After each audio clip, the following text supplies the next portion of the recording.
We begin our special session for the second day of our program with one very good quotation of Dr. Kalam. Kalam has said that science is global.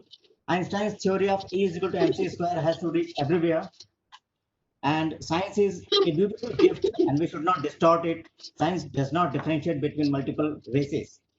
We are into the second day of the international seminar on science and technology research policy practice interface for climate risk management. Yesterday, we had two special policy panel discussions on S&T policy in India, context of present and future, and also path-breaking research needs. The program has been attended by wonderful participation from dignitaries from the fields of science and technology, policy and planning, and project implementers globally. This is a true service for promotion of Honorable Prime Minister's Agenda 10 on disaster risk management, especially item 5, leveraging science and technology. To begin with today's special session, I invite Professor Anil Kumar Gupta ji, Head of Department ECDRM Division, National Institute of Disaster Management, and Project in Charge of CAPRIS, to brief about yesterday's proceedings and also today's planned sessions. Dr. Gupta. Very good afternoon, and on behalf of the National Institute of Disaster Management and the partners that includes FICCI, IUCN-SEM, and in collaboration with Department of Science and Technology and many other institutions, including GIZ Germany, I take this privilege of welcoming Honorable Minister of Science and Technology and who is also Honorable Minister of Health and Family Welfare, Dr. Harshvardhan, at this occasion. It is really a matter of great privilege and happiness for all of us that he has taken time from his very tight schedule to address all of us and to encourage us towards this journey of implementing Prime Minister's Agenda 10 on disaster risk management, of which the item 5 is on leveraging science and technology, of which he is, Dr. Harshvardhan is the leader actually at the national level, who is leading from the front all the endeavors of science and technology in the country. And currently, he, as the chair of the WHO, he is giving his guidance not only within India, but it's a kind of a much broader platform. So it is really a matter of great honor. Sir, this 3 days conference, which because of this current situation, we have organized during the using the online platform. This conference is organized under the Department of Science and Technology supported program called Climate Adaptive Planning for Resilience and Sustainability, which is a part under the National Knowledge Mission on Climate Change under the National Action Plan on Climate Change that is dealt by the Department of Science and Technology under your able leadership. This program is this project is being implemented by NIDM. This is for 3 years. And previous year also we had organized a major conference at the Constitution Club of India in the month of September. Sir, yesterday the program began where the keynote address was given by the Secretary, Department of Science and Technology, Professor Ashutosh Sharma, with your blessings, and was addressed by Shri GVV Sharma, Member Secretary of National Disaster Management Authority, along with other dignitaries from GIZ Germany, India office, Dr. Kamal Kishore, and several other officials and executives from Department of Science and Technology and many other. We had 3 technical sessions yesterday. Those were discussing about the science and technology policy issues in India, that how we evolve the science and technology policies over time and how we to what direction we are heading for, and what are the kind of issues that we are going to use the science and technology for Atmanirbhar Bharat Abhiyan that we have witnesses for, and also the 5 trillion economy by 2024 and then 10 trillion economy by 2029. So these are the issues were discussed in detail, that how we are heading forward. Then we also discussed about the we had a session on path breaking research, that what are the research needs to foster the requirements and innovations in science and technology domains. Then we also had the various other dimensions of the capacity building and other things being discussed in the previous session.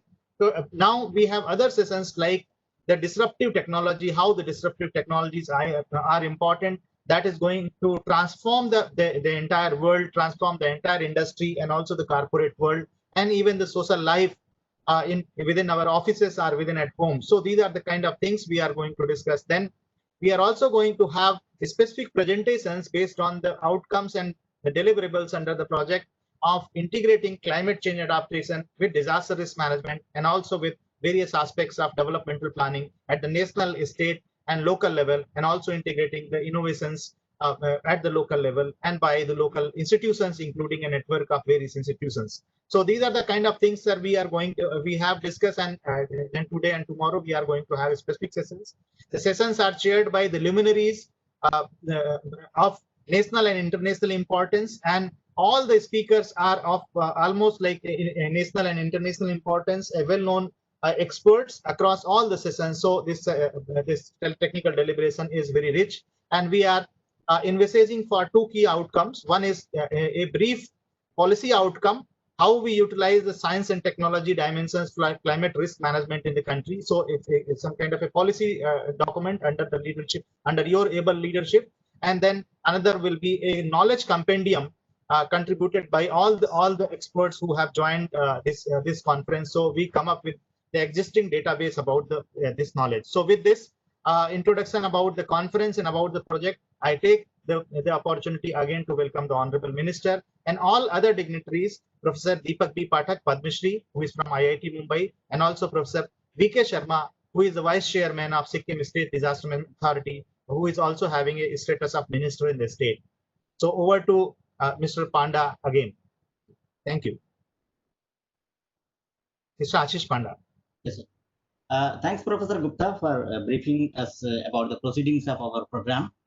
Honorable Dr. Harshvardhan ji, who was present with us most of the time, most of the part of our inaugural session yesterday and had to leave for some urgency, is again with us, keeping his promise. We are honored with your benign presence, sir. I now request Executive Director, National Institute of Disaster Management, Major General Shri Manoj Kumar Bindal ji, VSM, to kindly welcome our chief guest for today's special session, please. Bindal, sir. Thank you, Mr. Ashish Panda ji. First of all, heartiest welcome to Dr. Harshvardhan, Honorable Minister for Science and Technology and Health and Family Welfare. It is his presence in this particular conference shows the commitment of the government towards promoting the PM 10-point agenda for disaster risk reduction. I also welcome Dr. Deepak Pathak, who is Padma Shri Professor from IIT Bombay, Professor V.K. Sharma, Executive Vice Chairman from the Sikkim Disaster Management Authority, Dr. Akhilesh Gupta, who's Advisor and Head of SLICE Program, for gracing this occasion and giving us the required guidance and support. I also welcome all the panelists for today and the eminent speakers who will be coming up later today in this particular webinar. The participants are always welcome because without them, no program can be conducted. We are aware that this is a very important topic on which this conference is going on, because COVID-19 pandemic has suddenly thrown us into an arena where technology has taken the main lead role rather than human action. In that case, we are now more and more depending upon technology. We are more and more depending upon the disruptive technology that is coming up, that there is a need that we need to reorient our disaster risk reduction processes towards climate risk management with the help of scientific technology and research and policy practice. So leveraging the technology to enhance the efficiency of disaster risk management efforts is very important to promote the mainstreaming of disaster risk assessments into land use policy development, their implementation, including urban planning, land degradation assessments, and informal and non-permanent housing, and the use of guidelines and follow-up tools informed by anticipated demographic and environmental changes. So this clearly spells out this need, that there is a need of a multiple science and technology disciplines to be on board in the framework of the disaster risk management.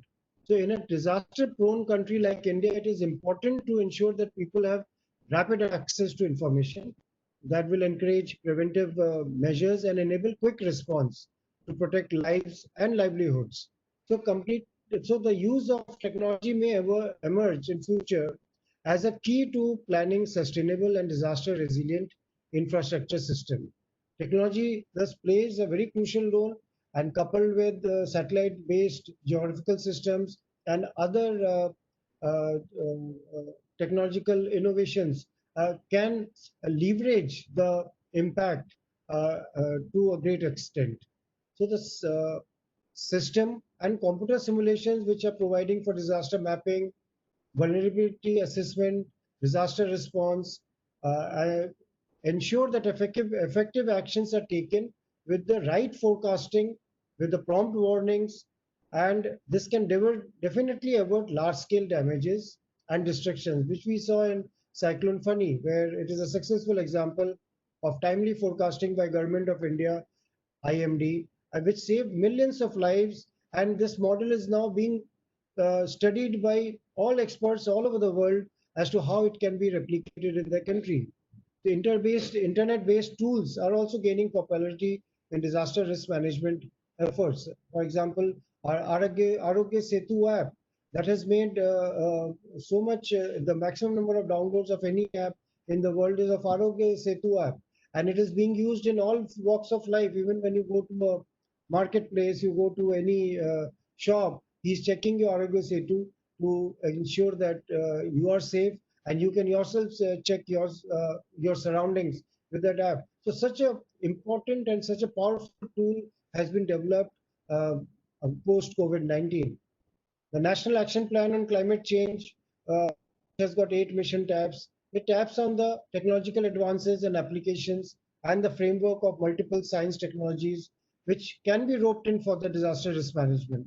So SNT applications in disaster risk management, they need to be promoted at all levels on the principles which are set by Sendai framework, and they should be in all stages of the disaster management, right from hazard, risk, vulnerability assessment, impact assessment, environmental assessment, disaster management planning, mitigation for both ecological, environmental, structural, social, and capacity interventions, response and relief, related issues. So these all will call for science and technology enterprise from various agencies, and it will challenge the science and technology experts to come out with more innovative solutions. And for that, this particular seminar has been rightly planned at this moment, at this point of time, because we are facing a era where uh, the new normal is different from what was practiced for years and years. We had a paradigm shift from response and relief centric to preparation and mitigation centric. And now it is moving towards resilience centric. In that, the role of science and technology, research and policy practices will play a major role. And this particular CAPRIS conference under CAPRIS program under the Departments of Science and Technology, Government of India, will be able to bring out a large number of aspects which will benefit the community, which will benefit the policy makers, so that the future policy interventions are risk informed policy planning and risk informed interventions are used. So with this, I'll once again welcome all the panelists, and once again I'll welcome Dr. Harshvardhan for gracing this occasion. Thank you so much. Over to you, Mr. Ashish Panda. Thank you, Edie, sir, for your wonderful welcome remarks, and also rightly highlighting the use of science and technology for disaster risk management and mitigation, and eventually leading to a disaster resilient society in times to come. Now, the moment has come we have been waiting for. Dr. Harshvardhan, a medical professional and public figure, incumbent cabinet minister, Ministry of Science and Technology, Earth Science, Health and Family Welfare, sir was recently elected to the office of chairperson of Executive Board of the World Health Organization from May 2020 to fight the pandemic at global level, declaring India polio-free in 2014 by WHO. Some credit goes to Dr. Harshvardhan for his successful implementation of Pulse Polio program in 1995, for he got also a WHO DG's polio eradication champion award commendation medal. Sir is also credited with enactment of the Delhi Prohibition of Smoking and Non-Smokers Health Protection Act, first of its kind in any states in India. His focus has always been to motivate countries' young scientists for broadening their area and scope of inventions, research, and S&T innovations. Thank you so much, sir, for joining us today. I request you to kindly bless us with your special address for today's program. Dr. Harshvardhan.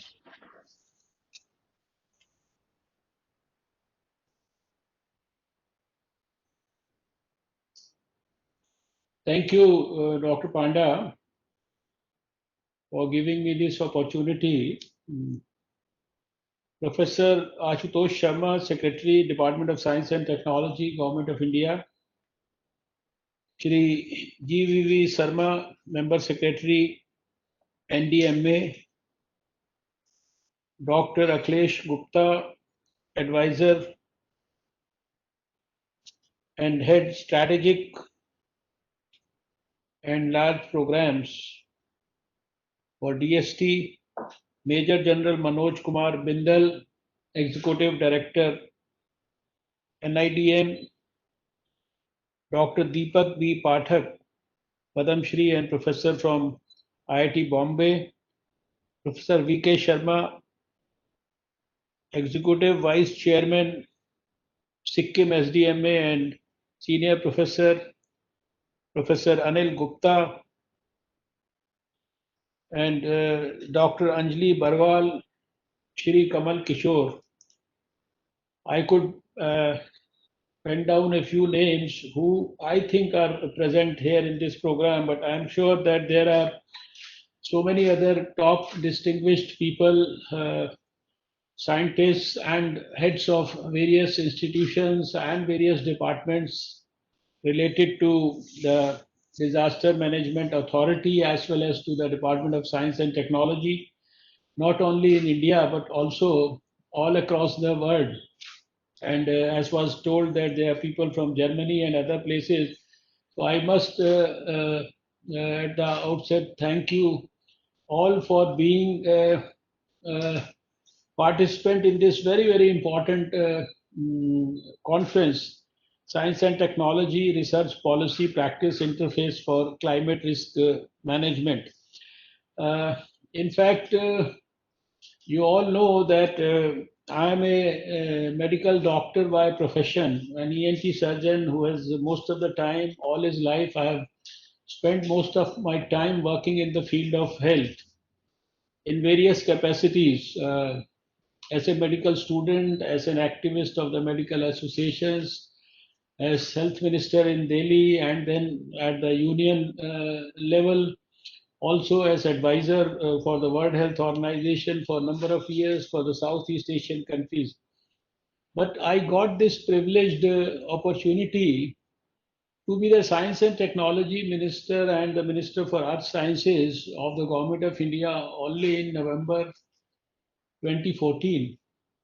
In spite of being a science student background person, I could, in the last 6 years, appreciate the potential of science in a very big way only after having become the Science and Technology Minister and after having observed science from the closest of quarters, after having visited almost all laboratories all across the country belonging to science, DST, biotechnology, earth sciences, CSIR, and of course, even I visited many institutions belonging to ISRO and even ICAR. And I could see the level of science that's actually happening in the country.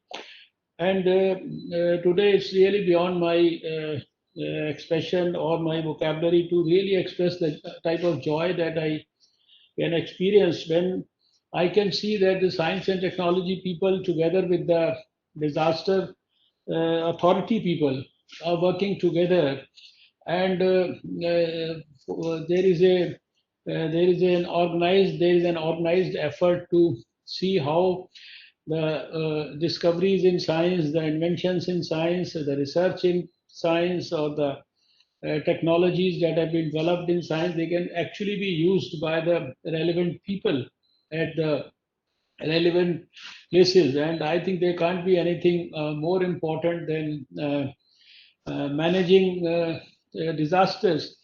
And I also, in the last 6 years, enjoyed the privilege of being the environment minister of the country for about 2 years. And while being environment minister, I could see from very close quarters what is the need for the environment department and for the issues related to environment and for actually handling the issues of climate change and global warming, which are the issues of extensive concern for the whole world.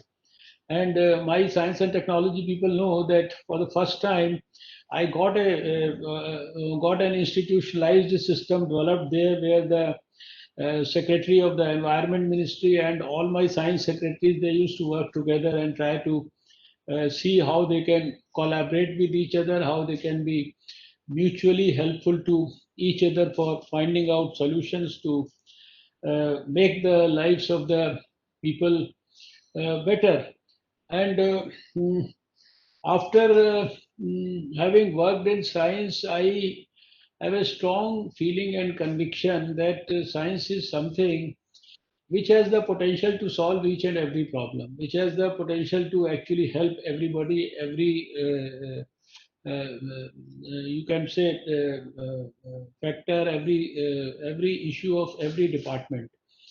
In fact, it's just a coincidence that today I'm having this participation in an international conference where the disaster management authority people and my own people are working together. Only 3-4 days back, I had the privilege to visit the National Disaster Response Force 8th Battalion campus in Ghaziabad. And there I could see the practical application of science people and the disaster people working together, where one of our leading CSIR laboratories in Roorkee, they could develop a hospital for the NDRF people within 3 days and carry that hospital on their shoulders. And it was a beautiful hospital which they are right now going to use for COVID. And ultimately it will be used for the imminent needs of the volunteers of the NDRF force and all. So science is something which is, and then I also feel happy. I'm sorry I couldn't be part of the programs yesterday, but this is something, the details in which you have all gone and the type of intellectual acumen that has been used and the intellectuals that have been involved in this program. It is just literally mind-boggling and just unbelievable. A host of, I think, if I go, when I went through the whole program, I could see at least not in dozens, but I think it must be at least 100 top people of the country and the whole world going to participate in so many sessions lasting for 3 days with science and technology policy in India, the context of present and future, path-breaking research needs, then role of industry and private sectors, role of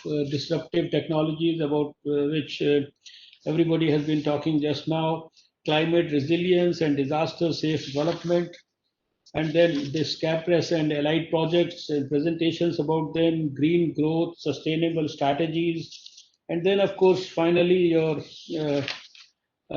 advisory committee meeting, which has again more than a dozen top people of the country and the whole world. And tomorrow,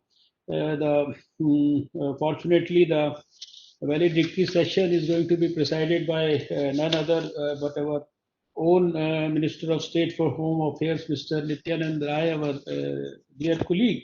So it's a I think a great conference, and certainly gives me the satisfaction, because whenever I had gone and visited these laboratories, my only regret used to be that why is all this knowledge that is the product of all these technological developments, that is the product of the hard work of day and night hard work of scientists for years together, why it can't be used for the benefit of mankind? Why can't all these scientific issues and these discoveries be transferred to the people through the industry or whatever route? And why can't I am fully convinced that every department of the government of India has, has the requirement of needing science and these scientific interventions.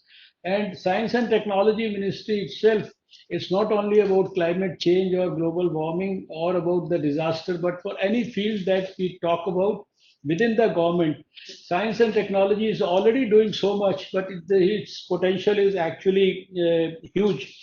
And that is why I have to start by thanking NIDM for having organized this very important conference on this science and technology research policy practice interface for climate risk management.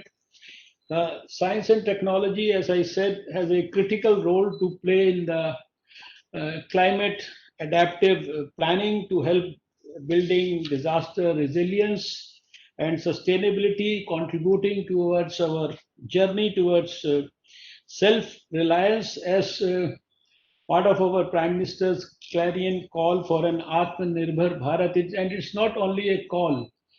He, from the day one, we have seen right from 2014, whenever he talks about something, whenever he gives a call for something, whenever he starts a new mission, he works in a mission mode to ensure that that mission goes up to its logical, successful conclusion.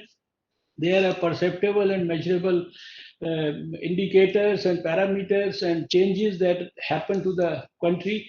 And on everything that he has spoken in the last 6 years, I don't want to name all those projects, right from the financial inclusion to the Swachh Bharat or the Swasth Bharat or the Stand Up India or the Digital India, and so many things that he has done. And now the latest is the National Digital Health Mission, and to his Ayushman Bharat, everything he has, taken it forward. So when he talks about an Atmanirbhar Bharat, and when he talks about a new India to be delivered to everybody by the year 2022, he really means it. And I'm sure that with the backing of science and all our senior people, he can actually see that this dream is accomplished and it is realized.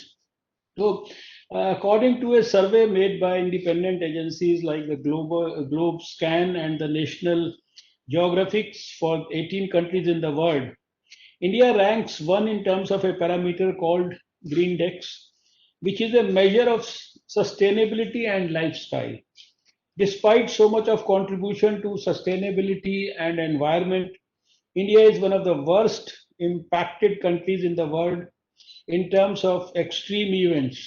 And we every day we feel the havoc happening somewhere or the other in all forms.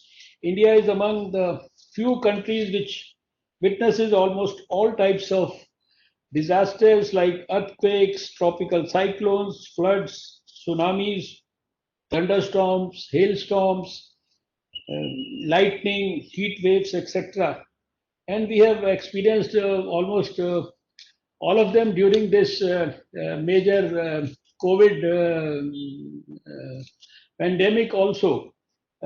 Improved warning systems have greatly helped reducing loss of lives, but the loss of property continues to increase as more and more infrastructure due to economic development is getting exposed to disasters. But over the years, we have seen so closely, and as a Minister for Earth Sciences, I have seen that how meticulously our scientists have been able to predict the timing of the cyclones, the timing of the disasters, the timing of the floods, the impact that these floods and cyclones are going to have. And today our tsunami warning systems, the early tsunami warning systems are probably we are amongst the #1 countries in the whole world. And we are in fact issuing warnings not only to India, but to all the rim countries. So it's a great tribute to the scientists who have, I think, brought us to a very, very higher pedestal. It is certainly true that accelerated climate change is driving the world to a set of conditions that humans never experienced. Climate change is likely to cause loss and damage that is beyond adaptation as sea levels rise, storms surge, hurricanes become severe, ocean acidifies, temperature rises, and fresh water resources deplete. There has been an increasing trend in the frequency and severity of climate change inflicted extreme weather events. Growing risks are pushing vulnerable people, communities, and countries to their physical and socio-economic adaptation levels. There is an increasing recognition that adaptation and mitigation may not be enough to manage the impacts of climate change, and stress the urgent need to develop and implement effective climate risk assessment and management approaches in order to prevent or minimize the losses. And here I would like to recall with a lot of nostalgia that is, apart from science, we initiated a huge green good deeds movement while being in the environment ministry, where the small positive actions which the people of the whole world, if they make changes in their small habits, make their behavior as green good behavior, perform green good deeds, then they can in fact induce a lot of changes in the society apart from what we can achieve through science. Climate risk management will help in observing, analyzing, controlling, envisaging, and preparing for the future risks related to climate change. Devising a comprehensive framework for India includes addressing fundamental concerns related to uncertainty, as well as applying learning theories for reducing these uncertainties. A robust climate risk management framework calls for a multi-level approach across the country, whether it is national, subnational, regional, or local, to determine the various climate change risks likely to impact the country, while also providing a broad understanding of the loss and damage likely to be caused by these risks. As there are needs for proper strategies, not only to save people from disasters, but also to build resilience towards disasters, educating people about the types and nature of disaster and ways to build resilience and is of great importance. This would need building capacity of the communities to face these disasters. Department of Science and Technology has made some major achievements and advancements in the implementation of 2 national missions on climate change as part of the National Action Plan on Climate Change. Under the 2 missions, as many as 200 projects of different sizes have been supported, which include 15 centers of excellence, 30 major R&D programs, 14 network programs which comprise of nearly 100 projects, 6 task forces, 25 state climate change centers, etc. During the last 6 years, I'm talking about during my tenure as the Science and Technology Minister, about which I know a little greater detail. As many as 1,500 research papers in high impact factor journals were published. More than 100 new techniques have been developed, and nearly 50,000 people have been trained as part of these missions. I think all these achievements are really historic, and I would like to place on record my greatest of appreciation for all the scientists working for the success of all this. More than 1,200 scientists and students are right now working in these mission projects. I am delighted that the NIDM is implementing this CAPES project as part of the DST's national mission on strategic knowledge for climate change. The project practices capacity development supported through knowledge forum, including consultative workshops and training programs of key stakeholders across different sectors and levels. The resource material produced under the project includes documentations of outcomes, lessons, case studies, policy, technical papers, training course manuals, compendium, resource volumes, which are very important for strengthening science policy and practice interface. This conference has enabled a great network of scientific luminaries, which I could appreciate right now, researchers and professionals across domains, not only from India, but from outside also, to discuss and deliberate on the important dimensions of science and technology development and research promotion, cooperation, and collaboration, issues and opportunities. This is a great occasion to contribute towards nation building in the truest of sense. In a changing time with onset of new technologies, but also the new challenges and the social behavioral changes, a new paradigm of science policy practice is much warranted. I would like to congratulate once again the organizers for such a useful initiative. And specifically in these COVID times, I know the whole country has had been under great strain, but it's not only the doctors and our nurses and our uh, uh, people in the health sector who have worked as corona warriors, but also the scientists in all our laboratories, whether in the science sector or in the health sector, ICMR and other places. They have all risen to the occasion.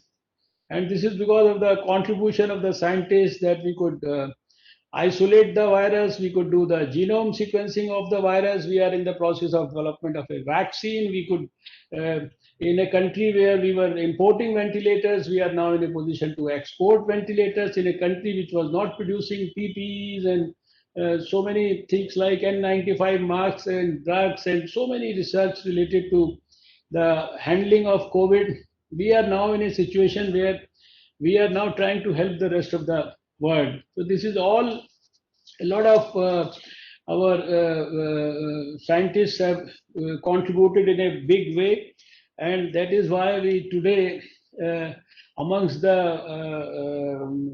list of more than 200 countries affected the world over with COVID, we today have in a country of 1.35 billion people, where the some of the great stalwarts in the whole world, they had projected and they had quoted so many great calculations and so many researches of the great institutes of the whole world. They had said that by this time India will have over 3 million cases and over 5-6 million deaths, but fortunately we just had about 3 million cases, and out of that, a majority have recovered and they have gone back. Today, we have a recovery rate probably the best in the whole world, over 76%, and the least mortality rate in the whole world.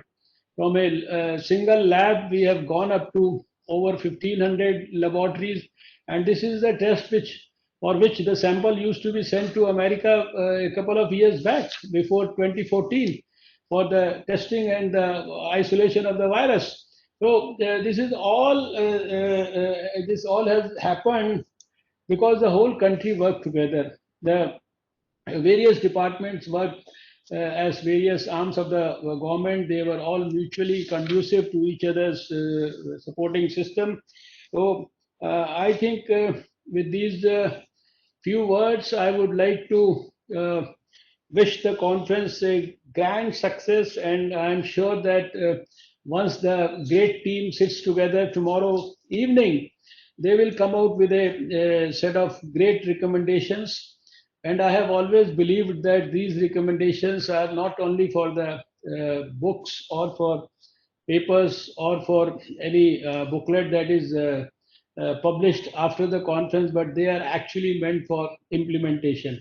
So there should be a mechanism where all whatever you discuss in the last, whatever you are going to discuss in these 3 days, you must make sure that each and every valid suggestion full of wisdom that must be implemented in the larger interest of the country, and our disaster management authority should go back with more of confidence. They should be bubbling with confidence that they can deal with anything on this earth.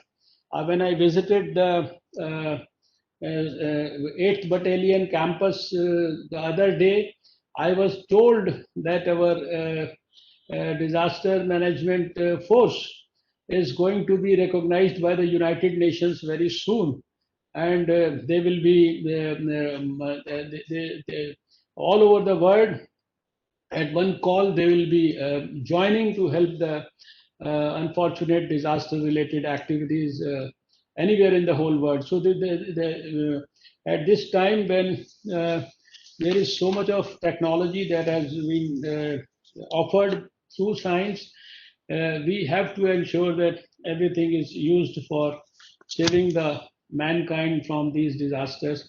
This conference should go down in history as a landmark conference, which produced a radical change in our working style and which produced a radical change in handling disaster mitigation efforts in the country. So with these few words, I once again congratulate all the scientists and more particularly those who have joined this international conference from abroad. Thank you. Namaskar. Jai Hind. Bharat Mata ki Jai. Thanks, Dr. Harshvardhan ji.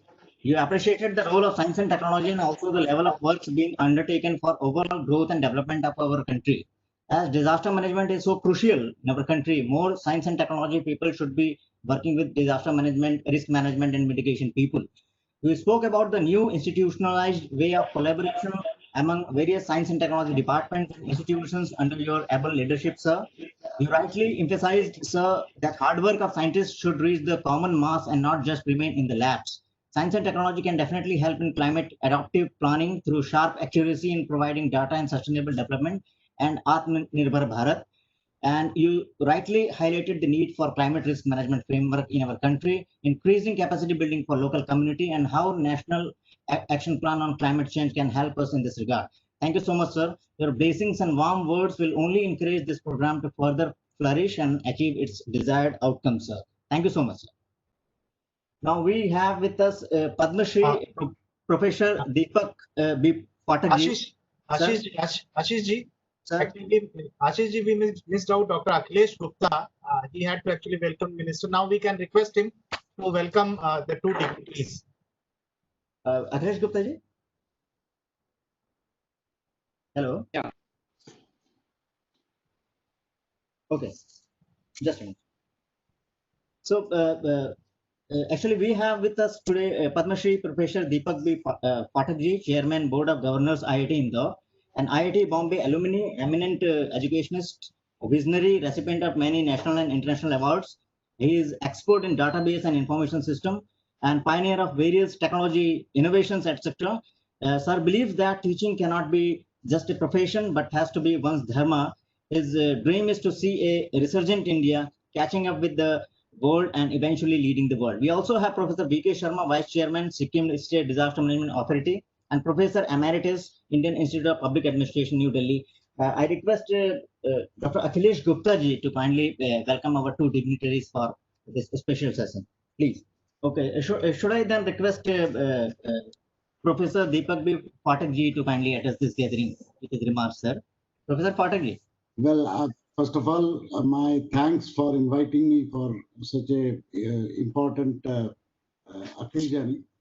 But I must humbly admit that I am no expert in the kind of thing that you are discussing to great depth. Of course, as a common man, I understand the importance, and as an IT person, I recognize that information systems must become absolutely up to date to help all the great efforts that you people are doing.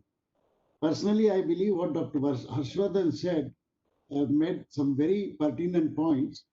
I would just like to remind all of us of two things. One is we need to move from the kind of action that we take in response and reaction to a level where we prepare and mitigate. I think that's an important general direction. And the last one, which he said, we require a radical change in our style. There are people who innovate in the times of disasters. I recall many years ago when tsunami had hit us in South India and Sri Lanka.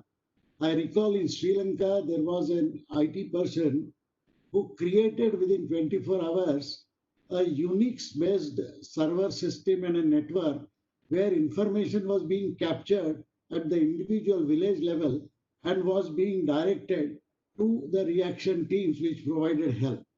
So in all such disaster cases, movement of information very quickly from the place where an action is required to the place where action can be taken is, I think, very important to help, as I said, all the efforts that people are taking. About climate change, I am personally worried most about the disaster that awaits humanity because of the climate change. I had a colleague who just left IIT Bombay to pursue his passion on solar energy. He actually built first 1,000,000 solar lamps, Professor Chetan Solanki, and now he's actually moving around in the world, creating a awareness about using solar energy and alternative. Some of you might like to look at some of his presentations on what is happening to excessive energy usage by us, particularly usage which will deplete our resources. But then you are all better experts in not just matters of climate change, but in matters of all other disasters. I think it is not correct for me to make any additional comments, but I will only say this: there are millions like me who await concrete action from experts like you, because we, and indeed the entire humanity, depends on people like you to save us from the current and future disasters. Thank you so much. Thank you, Farid Saab. You rightly said that the IT should be updated to help the S&T people who are working in the field of disaster risk management, and we should move from the response and relief centric approach to prevention and mitigation centric approach. And there should be radical change in our styles so that the movement of information should go quickly and in right shape to the right persons at the site. So thank you very much, sir. Your blessings mean a lot to us.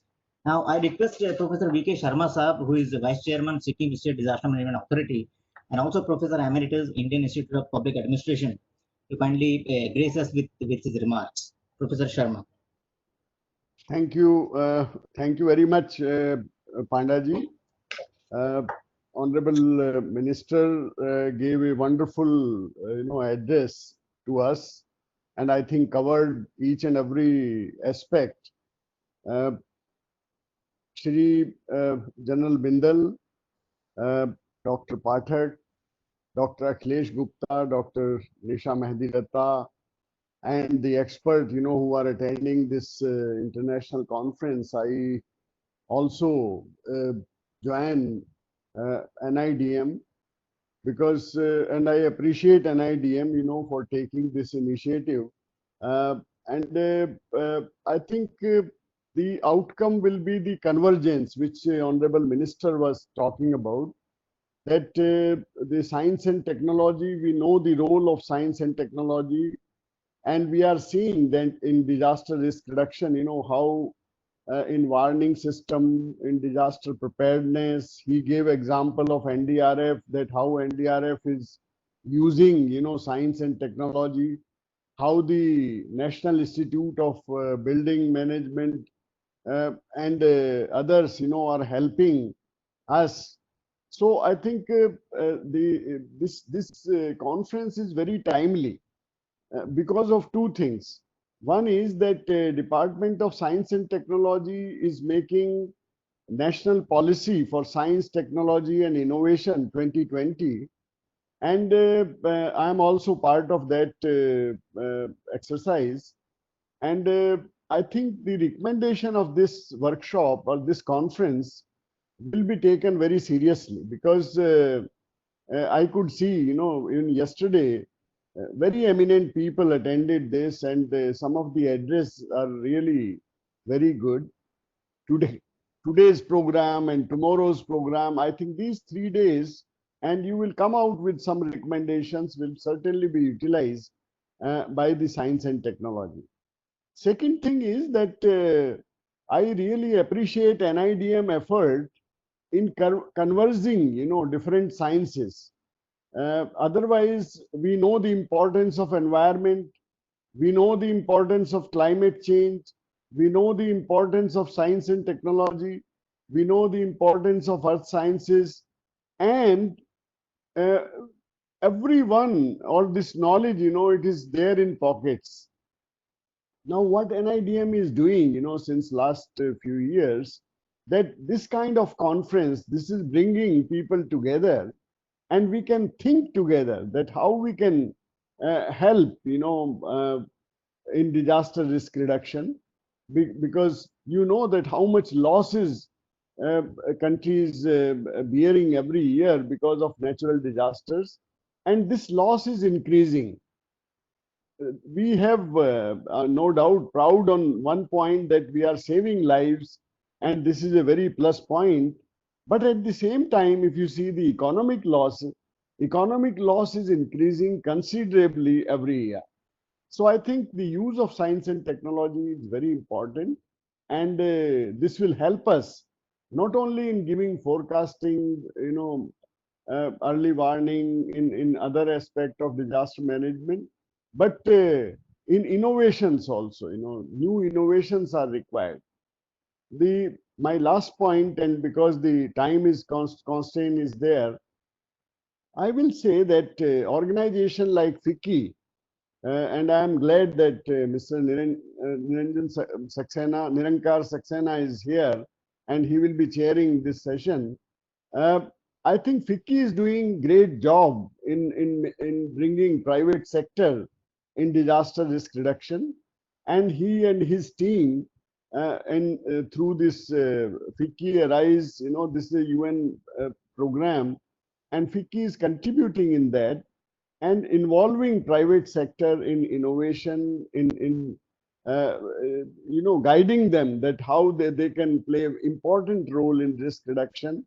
And I think this is one very important thing, and I am glad that NIDM has brought private sector into it, non-governmental organizations, and all that, because when we are talking about the policy and its implementation, I think their role is very primitive, and they are here, so I am so glad. Thank you very much for inviting me, and I know that there is a series of people who will be talking, and I am here actually for listening today and getting more information from the scientists and from the presenters, and not to speak. So thank you very much, Mr. Panda and Professor Anil Gupta, for inviting me, and I wish you all success. Thank you. Over to you, Pandaji. Okay, thank you, Professor Sharma-ji, for your words of wisdom and blessings for all of us. You rightly emphasized upon the fact that in today's time, improving our early warning system synergy among national organizations for meeting ever-increasing disaster, then convergence of various aspects of S&T innovations is very, very important to bring people together, to think together and arrive at possible solutions to burning problems. As DRM is a multi-stakeholder game, you also rightly emphasize the roles of private bodies, which is very, very crucial to us. We assure you, sir, that the deliberations, outcomes, and recommendations will be taken up very, very seriously. Thank you, sir. Now, to end this today's special session, one very good quotation from Thomas Edison. He once said that I have not failed in my experiments. Rather, I've invented 10,000 different ways of how things don't work.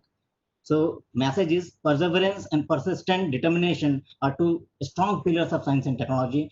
With this positivity, we move on with our technical sessions for day 2 of our program. I request Professor Gupta to take the stage and begin the program. Professor Gupta. Thank you, Ashish ji, and thanks to the dignitaries of this special session that we had. And my apology for little disturbance in the following sessions, because we will have to make little more adjustment of the time, and I would request to stay here for a little more time to all the participants and dignitaries. So I would not be speaking much, and directly inviting for the session 104, that is on role of industry and private sector, which is chaired by Shri Nirankar Saxena ji, who is the Deputy Secretary General of FICCI. Mr. Nirankar Saxena ji has been very actively involved in disaster risk reduction related initiatives, and also is the portfolio in charge for science and technology in FICCI. I don't think that FICCI needs much introduction, but the facilitator Ms. Akansha Tyagi, she will be giving an introduction of the chair and will be inviting him. Other panelists of this session are Professor U.S. Dikshit from IIT Guwahati, Professor Manju Mohan from IIT Delhi, and Mr. N. Raghu Babu, who is the project director of GIZ Germany, and Dr. Naren Agrawal, who is the editorial director of Springer Nature, the office based in Delhi. And the moderator of this session is Professor Suresh Jain, Dean of IIT Tirupati. So, Mr. Sanjeev Kumar and Mr. Ruwab Sood from FICCI are also the part of this session management. So, I would invite Ms. Akansha Tyagi and Professor Suresh Jain to take the proceedings forward without wasting any more time. Thank you very much. Ms. Akansha, please. Thank you, Dr. Gupta. I will first quickly introduce myself to the audiences. My name is Akansha Tyagi. I am a commissioning editor with Springer Nature. I acquire and develop books in life sciences and in environmental sciences from authors and institutes in Asia. Today, on behalf of NIDM and as the publishing partners of this event from Springer Nature, I would like to take this opportunity to welcome the presence of all the delegates, panelists, and the participants. To begin the session, I would like to extend a warm welcome to Shri Nirankar Saxena, our chairperson for this session today. Saxena ji is the Deputy Secretary General of FICCI. He heads the BISNET, ATA, and UNTIR CARNET, Innovation, Science and Technology, and Commercialization, UN Arise DRR and Disaster Management, IT, and Telecom at the FICCI Institute, and also manages multiple different projects in the same portfolio. He's also very closely associated with the disaster management related activities in India, and also has worked previously with the National Disaster Management in India. So thank you very much, Saxena ji, for joining us today. I would like to invite you to share your thoughts and address the audience. Thank you very much, ladies and gentlemen. On behalf of FICCI, I really appreciate the initiative taken by Department of Science and Technology Support and NIDM, especially the NIDM leading the road. And our emphasis is straightforward. The private sector mean the business, they mean the result, and on a mission mode time. We feel that science and technology is a prosperity paradox. It can only bring prosperity paradox through science and technology and lift nations out of poverty, the current situations, anything. Science and technology is only can create a vertical growth in any countries who support science and technologies initiatives such as South Korea, such as USA, Europe, some of the countries. Israel is on the top of the index where the country 4.3% of the GDP in the science and technology. The Indian science and technology investment in the GDP is a little bit stagnant. It is moving around 0.6 to 0.7% over the last 2 decades. So this is a worry and is an opportunity also. So we, in the morning, the Prime Minister Office of PSA has taken a meeting with the leading industry leaders and MNCs to how we can boost the FDI into science and technology, how we can create a private sector-led initiative on the mission. So we at FICCI are very proud that we have been associated with NIDM, and thanks to Brigadier Khanna then in 2003, we started this initiative of disaster risk reduction and disaster management. And from the day one of NDMA, we are the founding partners of India under the able leadership of General NCVH and others. I really like to congratulate what Minister has mentioned, NDMA, NIDM, and Science and Technology. These 3 government institutions is a magic wand. If they come together and partner with the private sector, it will create a great magic for not only for India, but set examples for the world. We at FICCI also represent United Nations Global Board Arise member, and this is a network of international industries who can partner and share their best practices among the industry networks. We have started an initiative on a mission, and we have taken a pledge of a drought-free India by 2030. So in this context, a roundtable had been already been set up in February last. The actionable project in Maharashtra is starting soon, which comprise of close to about 300 villages, in which we are going to pilot the most drought-prone area to make drought-free forever. So the message is that through the government initiative, we should set up a timeline of these challenges. We can have a drought-free flood. Japan has already proven that. Malaysia has proven this in 2009 by smart tunnel investment of a project, which is a $660 million project they set up, where the private sector contributed the majority of money, and they actually capitalize all the flash flood water and then sell that water to the government of Malaysia for long term. So in India, I think this is a great opportunity for the private sector to partner with the government to create a mission mode activity. We should have a mission on major disaster which is striking India, especially the natural one. The second point which I want to make sure that the harness of science and technology only comes from the university students and some freaks and startups. And they are in need of grant money. Until and unless you come up with a challenge of a grant challenge and provide them a best possible funding support for doing their pilot, that will be a difference. We run a program in FICCI with the US government and with the UK government and Facebook with the private sector for $50 million fund on social impact. And it was started by the current vice chairman of Niti Aayog, Dr. Respected Rajiv Kumar Ji, when he was the Secretary General of FICCI in 2012. And that program has funded close to about 170 projects and created huge impact not only in India, but 17 countries in the world. So my request with folded hand to the government institutions is that we provide the grant challenge opportunity under a public-private partnership, such as Million Alliance with FICCI, and harness the power of the startup and harness the power of the freaks and harness the power of the students who are working at various academic institutions. Lastly, I would like to always, I'm a passionate of Asian technologies. We need to harness the power of Asian technologies and connect with the modern science. We all know the Aryan tribes way back in 1500 BCs. When they came to India, they have developed Asian technologies which worked in metalworks, in sheet metals, reverting, casting of coppers, grounds, craft, water, sanitation. Before the Romans, Indians were the leaders. Aryans were the leaders of Asian technologies. So this is a new thought and spin to the group. I think the need of the hour is to set up a collaboration between the ancient power of this Vedic science and the modern science to create a disruption. I think these words, I'd like to congratulate NIDM, DST, and others to set up this collaboration. But as Minister mentioned, actionable agenda has to be very, very important. It should not be a mere conference. My suggestion to you is come up with a grand challenge of 100 crore or 200 crore or 500 crore.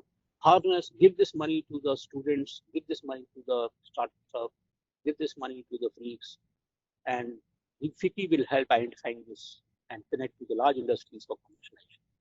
With these words, on behalf of FICCI, the entire board of the FICCI, I congratulate NIDM. Thank you. So thank you so much, Saxena ji. We're really delighted to hear from you, and thank you for sharing your thoughts and apprising us about all the different schemes and programs which are running to manage the disasters in more effective way. Your remarks have actually set the tone right for a further discussion on understanding how the academia, industry, and private-public partnership can actually help us in managing the disasters in a better way. I would like to now move to the main discussion in this event, for which I want to invite the moderator of the panel discussion, Professor Suresh Jain. Professor Jain is a professor at the Department of Civil and Environmental Engineering at IIT Tirupati. He has been in this field for more than 16 years He's been teaching and also being there in the consultancy role in the area of environmental science and engineering. And he's also a member of state level expert committee on environment and committee on environment with the committee on the environment with the government of Andhra Pradesh. Professor Jain, I would like you to take over this and lead the discussion. Yeah, thank you, Akanksha. I'm audible. Yes, we can hear you. So thank you very much. And I just start the things quickly because looking into the time, and we know, like as Professor Gupta have already mentioned, we are short of the time looking because of the change in the program. And I just invite the four panelists who were part of this panel. And our focus will be of the role of industry and the private sector. But the chairman have also set the tone, like the academia can also play a very important role. So looking into our distinguished panel, like I introduce first like the Professor Deutsche, who is the professor at Mechanical and Industrial Engineering at IIT Guwahati. Then second panelist is Professor Manju Mohan, who came with the legacy working in the area of and climate change, and she works at IIT Delhi and also heading the Center for Atmospheric Sciences. And third panelist will be Mr. N. Raghu Babu, who is the project director at GIZ. He is also having lots of experience in the planning, environmental management, cooperations. So I believe that particular knowledge will really going to set the tone when we are talking about the industry and private sector, their role in climate change mitigation. And then we have the Dr. Naren Agarwal, who is the editorial director at Springer India. That is also one very important area where like Dr. Narendra Agarwal's role is like to get the knowledge where the scientific community is working and rightly publishing on time in terms of books or publication and reaching to the common public. I think that's a very important role he's also playing through Springer India. And looking into the time, I just set the discussion rules because we are falling short of the time. So I request all the panelists, first you have to give your remarks, maybe 3 to 4 minutes or up to 5 minutes on the role of industry and private sector, what you feel like how the role of industry and the private sector can overcome the problem of climate change and how we can mitigate those things, context into the normal climate related issues and in context to the disaster risk reduction. So I invite first Professor Dixit to give your remarks on this particular topic. Professor Dixit, please. Thank you, Dr. Suresh Jain, for inviting me here. And I would also like to give my thanks to Professor Anil Gupta and in general that organizers of this webinar or conference for inviting me actually, where most of the scientists working directly in the area of environment and disaster are involved. I am from mechanical engineering, so that way in a sense I am not directly working in disaster, but with industry of course I have huge connection because mechanical engineering means related to industry. And with FICCI also I have been involved in many programs. They keep always inviting me. I would say that definitely that FICCI is playing a very good role in bringing industry and academia together. Many times they proactively invite.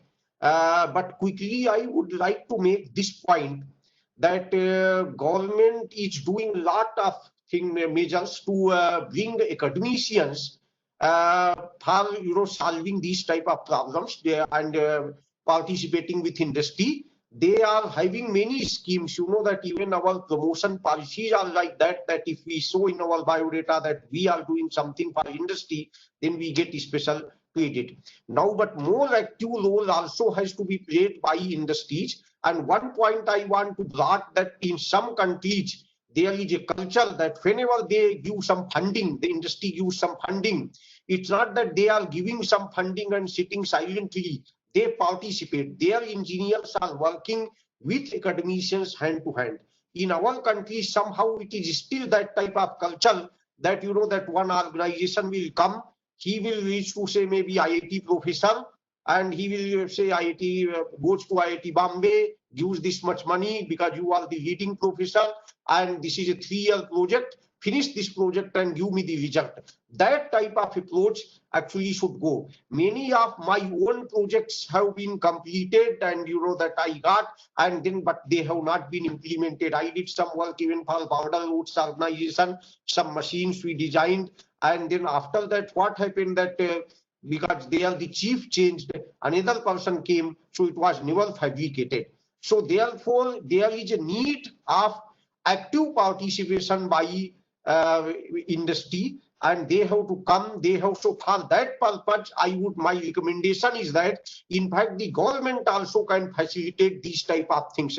They can do lot of incentives in terms of the tax relief, in terms of the other benefits, that if the industry, and in terms of the ranking of the industry, that if they interact with academia in a very active way, not in a passive mode, not just funding, but also participating in terms of the technology, industries can come. I wish that most of our students should be doing projects sponsored by industries. They should come. Industry can always visit. Each year that industry can have 2-3 persons, and maybe FICCI also can make a team. They should come. And when we float the topics to students, even that time they can come and they can participate. So that I just want to emphasize this point, and I leave that stage open for other panelists, and so that they can also give that viewpoint. Okay. Yes, thank you. Yeah, thank you, Professor Dixit. Now I invite Professor Manju Mohan. She is also my teacher when I did my PhD at IIT Delhi. I know the PSC, she coming from almost more than 40 years of experience working in the air quality and climate change management. So I request Professor Mohan to give his opening remarks into this context, like how the role of industry and private sector can play and then help in mitigation of climate change. Professor Manju Mohan, please. Can you hear? Hello, am I Yes, audible? ma'am. Yes, ma'am. Okay. Very good afternoon to you all. Thank you very much for inviting me over here.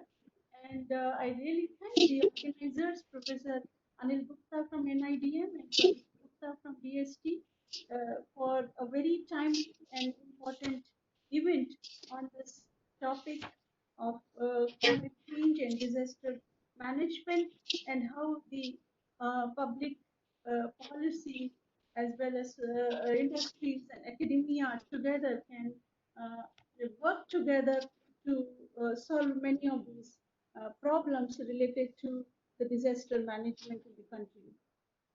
Well, starting with a very positive note that we are in a position to lead in this particular area of disaster management across the world, and we have done the good things which probably we can be proud of.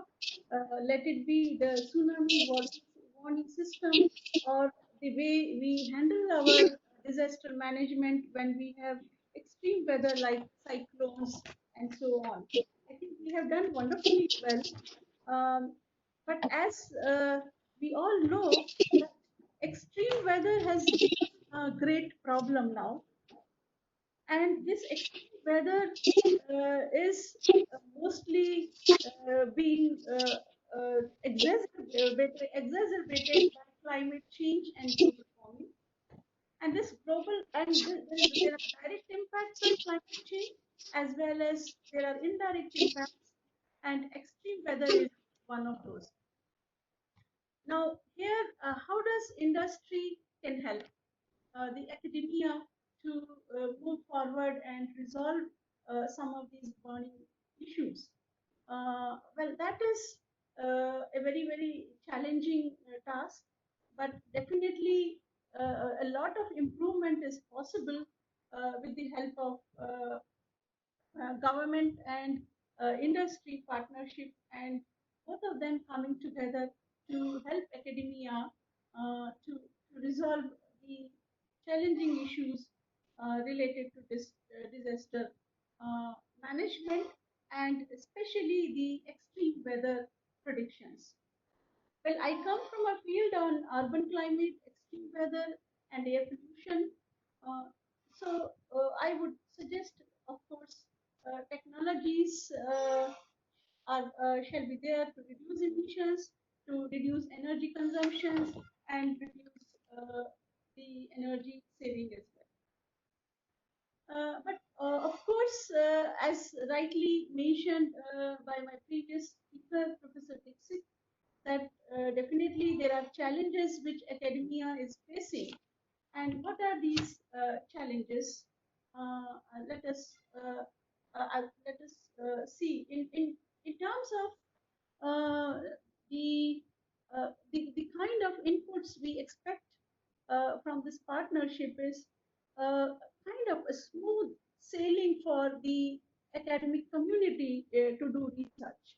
For example, this 3-year project, and solving problem in the 3-year project mode is kind of not a very convenient situation for people working in this field. So what we need is a constant support to solve or resolve problems or the challenges which the country is facing today. So how do we go about it? Let's say we can identify or we can identify all the problems and the challenges, and then and throw an open challenge, because definitely academia would like to work on the problems which are relevant to society. So once the problems are identified, it should be more the capacity building, as well as the research work should be more on a continuous mode and not on the project mode. So it should be a continuous funding where everyone knows that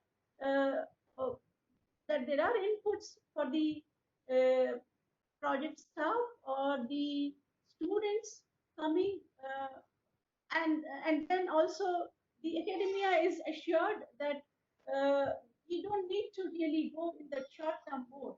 So short-term mode really takes a lot of time, and let's say in managing these projects and getting output. So at least you are spending 50 to 60% of the time in managing a project. That time shall go for the academic work, and that is somehow not happening. So we need new policies, and that's where the the industry funding shall come with less constraints, and industry can help, and new policies from the government side, so that there is a constant working and focusing on problems rather than small time projects. So that constant funding can come with the outputs, but no hindrance for continuity of the academic activities, and that is what is expected. And I'm sure our country has achieved a lot in this field, to especially the climate change, air pollution, and the predictions. The way we are doing the extreme weather prediction, we have really done very well in the prediction. But of course, we have new challenges in this field, that there are lots of uncertainties, the intensity and the frequency of extreme weather and rainfall, etc., is changing, and we need better flood management, we need a better disaster management. And of course, what is happening is that it is not actually the forecast. It is on the ground. We need to work not only for the disaster period, but a non-disaster period also. So our preparedness should be when there is no disaster, so that we are totally ready when a disaster comes. So with these words, I thank you. Thank you. Thank you, Professor Mohan. Thank you for my colleagues. Other colleagues will share and add to. Thank you. Thank you, madam. Thank you for the nice words. So I now request Mr. Raghu Babu, who is the project director at GIZ Germany. He is having long. lots of experience where the international cooperation and the capacity building, those areas are there.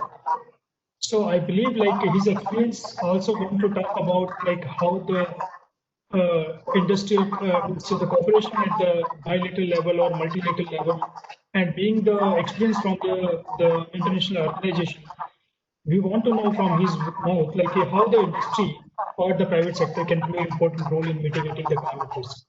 Yeah. Mr. Abu, please. Yeah, thank you, Dr. Jain. I'll start it. In the meantime, if I can be enabled to share my screen. I hope you can see my screen now. Yes, please. Yeah, okay. So I'm primarily covering 4 topics here because this topic is quite vast. The losses that we get from disaster risks is enormous. Recently, I heard from a colleague from Germany dealing with disasters. His estimates are rupees 8 lakh crore per year, the losses incurred from disasters. This figure I was looking at because, if we look at in India, how much do we invest into prevention and management of disaster risks? I often find a lot of inhibition in terms of putting investments towards actual actions. I also like to take the wordings of the Honorable Minister. He said we need a radical change in the way we look at disaster risks. And he said, put the results of such a conference also into actions and not into books. So there are 4 major areas I would like to thrust upon. One is the development and management of disaster risk management infrastructure and services in industries and industrial areas. The second one is the training and skills development on disaster risk management. When I was a student in the environment sector, there was hardly anybody willing to take environment as a profession. So those of us in the civil engineering those days preferred to go for structural engineering, or when we went to planning, we prefer to get into other forms of planning, but not the industrial zone planning or disaster risk planning. But I think this profession is another profession which is a neglected profession. If you look at how many skilled people exist in dealing with disaster risks, it's always a question mark. I read about a news item for the styrene gas leak in Visakhapatnam, where the personnel, including the police personnel, were getting affected because they were not the ones who were well trained to deal with such disasters. The next topic I want to talk about is the web-based information and decision support systems. Now, in the introductory remarks, we heard about these technologies. We have a lot of technological advantage in India, and are we able to put that technology to use? Way back in 90s, we generated district-wise maps for nearly 180 districts in early 90s using remote sensing and GIS very extensively. But today, I still do not see for the disaster-prone areas whether we have such information systems and management systems. The 4th topic is on the land use planning and management of the industrial disaster risk-prone areas.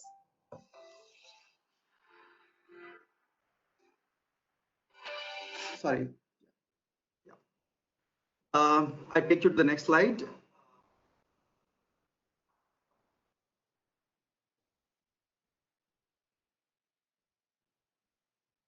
Can't see the slides moving. I wanted to show you that in Germany, you have disaster management infrastructure in the industrial zones managed by the private sector. So whether it is Bayer's chemical parks or Hoist or all the other industrial parks, including the large industrial houses like BASF, you would see there are disaster management facilities operated by private sector. So they are one source for managing all the services and infrastructure in the industrial zones. A lot of disasters can also be reduced. For example, in chemical zones in Germany, instead of every industry having its own storage tanks and boilers, there are common steam generation plants and common storage tanks, for example, that you can reduce them. They also undertake training of the personnel. They have a 24/7 control centers in the industrial zones, which are regulating. Even when we had the Vizag gas leak, when our colleagues from FICCI CIDM team approached, we were contacting them and they were available to provide any information to us if we require. Now, we also require this common infrastructure in the industrial zones because it's most cost effective.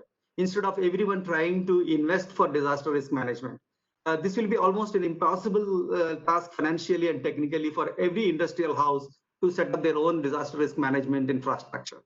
So it makes all the more sense to have common facilities which are then accessible to the whole area or even to a larger extent beyond the industrial zones. Now, training and skills development is also a topic. In Germany, you have private sector which is offering and undertaking training and skills. In India, we have the National Skills Qualification Framework. And if we can align our demands for personnel in disaster risk management and bring up the skills through the institutes that we have in the country, this is also another opportunity. In both these cases, you will see that there is a lot of investment and employment opportunity besides dealing with the liabilities that we get from the disaster risk and the losses that we incur. Now, web-based information system is another thing. Now we have about 1,800 major hazard accidents. So, Mr. Raghu, looking into the time, so can you conclude your remarks in next 2 minutes, please? Yes, I'm coming to that. I'm actually not taking my other slides. I'm just staying on this one slide. And similarly for the disaster management plans, we have these 1,800 units distributed into 270 districts. Now, here again, the information systems don't exist today. And so the response also is very difficult. Even the information is not transparent and available. So it's very difficult for anyone to respond for any kind of disaster risks. The other aspect is the land use planning and management.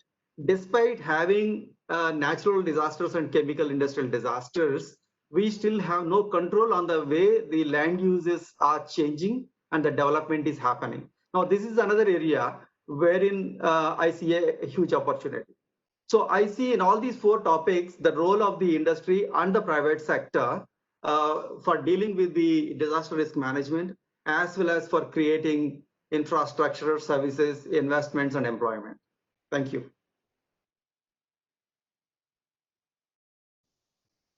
Yeah, thank you, Mr. Babu, for your nice word.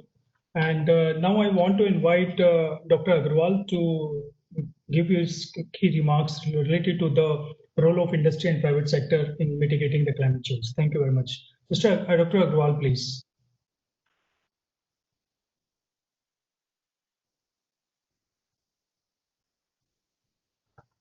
Audible? Dr. Agarwal? Yeah. Yes.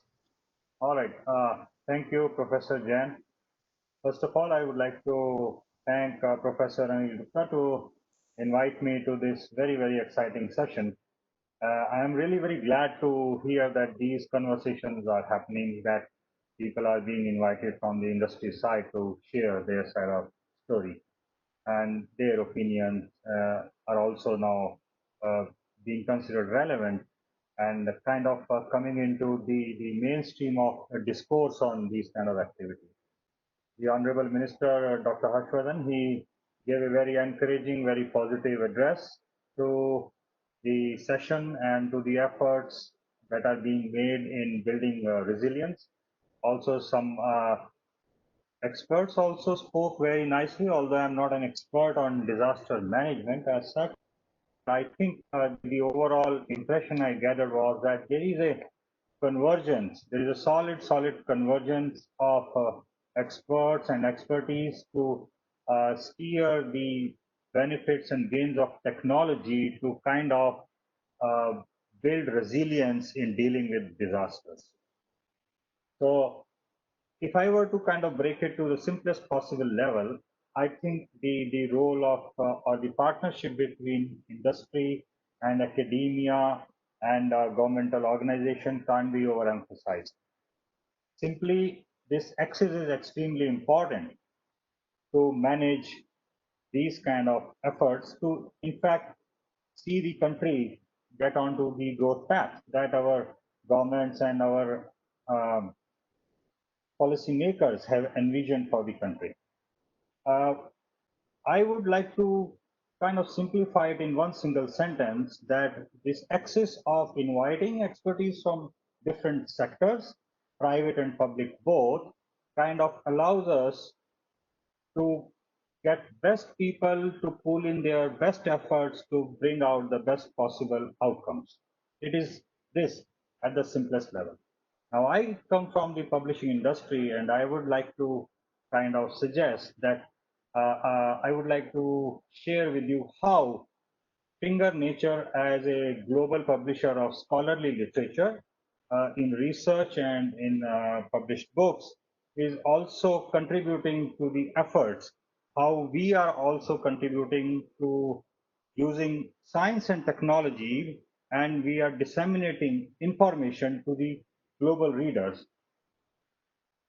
In a way, in the entire ecosystem of disseminating information, we play a very crucial role.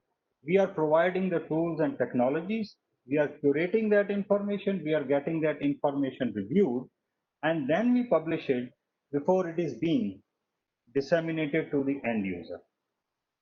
And using these technologies and tools and the interfaces that we create for our readers, who are the scientists who are involved in disaster management or building resilience to manage the disasters better, we are able to provide the platform and the content so that they can access information that is crucial for them to be able to work in their fields. For this reason only, we have a fantastic series that we have started with the NIDM under leadership of Dr. Anil Gupta, and it's a fantastic series that we are very hopeful is going to publish a lot of science and views of the experts. The series is Disaster Resilience and Green Growth. That is a series that is going to publish several books in coming years, and very soon we are going to come out with a book on COVID-19 impacts and how we can mitigate the effects of the pandemic. And also at the same time, we are publishing a lot of special issues in our journals on climate management, or on pandemics, or on COVID. So with this, I would like to just make one final remark that yes, thank you so much for inviting Springer Nature as a publisher to share their views on the role of private sector into building resilience, into disseminating knowledge and information to the desired readers. And with this, I will be closing my remarks, my initial remarks in this session. Thank you. Thank you. Thank you, Dr. Agarwal, for nicely connecting the role of, you can say, the Springer Nature, Springer India in connecting the knowledge which is generated through the scientific people and reaching to the common people. So I think this is very important role is there in the Springer side. So now I want to invite Professor Manju Nath, who is a professor at Department of Electrical Engineering from IIT Bombay. So I request you to give you remarks like how the industry and private sector can play a role in mitigating climate issues. And I request you to make your remarks in 3 to 4 minutes, please. Thank you. Yeah, can you permit? Yeah, can you please permit me to upload a presentation? Or am I supposed to do it in? So you can highlight the 4 and 5 means 4 or 5 minutes, like what are the key important points you want. Without that also, it's okay. Okay. Yeah, maybe I had a presentation, but I will just. Okay. So I was supposed to be on the next panel. So this is more a discussion on technologies for disaster management, especially disruptive technologies. And I'm just going to give a presentation on that. I have scheduled another meeting at 4 o'clock, which I'm leading inside the campus here for the online semester, which is a big headache for us. So that's why I have to rush out at 4 o'clock. That's why I requested to get in now and talk about this. So let me just give you a quick overview of my view of the role of disruptive technologies for disaster management. And the rest of the organizers for inviting me to make this presentation and share my thoughts on this. So the way I look at this system is as the title that I have that I thought about was Disaster and Tech in India, and you can classify disasters into, let's say, approximately 3 types. Of course, all of these will be at different scales. One is something that we can call as anticipated disasters, things like cyclones and flooding, where we sort of know, we get a fair amount of advanced warning on these. And then we have unanticipated disasters, like, for example, earthquakes and landslides and tsunami, which we don't have any, which we don't expect anything, we don't have any forewarning about. And there are these disasters which I can call as what we can call as slow burn situations like the pandemic that we are facing. I mean, this is in some sense a disaster situation, although technically not what we are usually prepared for. There are, of course, various scales at which these things work. And what I'm going to look at is the role of what I will call ubiquitous technologies, technologies that are present everywhere and at every scale and at every sort of every facet of our operations. And I will look at it from three facets. One is data and its analytics, communication technologies, and social media that's an important technology. And the focus that I'm going to have is on preparedness. I come from an academic background, and my take on all of this is necessarily academic. So I'm going to break up my sort of thoughts into these three parts. So first, I'm going to talk about data. So data is important for all these three types of disasters that we see. It is is not enough. I mean, just having the data is not enough. You want to analyze the data, and if you want to analyze, you have to know what kind of questions you want to ask. And the kind of questions typically would involve issues associated with the science of the phenomena, the engineering that is required to mitigate the material damage that can happen because of these disasters, and the social sciences in which you have to manage the personal and societal impact of these disasters. So this in turn, I mean, having some expertise in each of these areas will inform the kind of data collection and data analysis. So, and this I mean, the ability to ask these questions and sort of analyze them can only come from people with cross-domain knowledge, people who have knowledge about and a reasonable amount of expertise on multiple in multiple domains, like the examples that I just gave you. So an important success story for us in this matter has been the cyclone warning system in this country, but that has come primarily with, I mean, I'll put that in quotes, what one can call primitive technology. So what we want to do now is to sort of take the big leap forward and use big data to sort of ease the pain that we get out of these things. And with climate change possibly causing more such incidents, we need a lot more people to think about and work about these issues. So which means that the necessary imperative that I take away from this discussion is that we should promote interdisciplinary research and that address local issues. We should not just import thoughts and processes that have happened elsewhere. Of course, they can inform us, but they have to be specialized and developed for the local case. The second issue is preparedness in communication and internet. It's a critical infrastructure, no doubt about that. And it's especially important for management of the post-disaster scenario. And in spite of the fact that it is an extremely important one, and because we are relying more and more on wireless technologies, it will be the first one to be affected.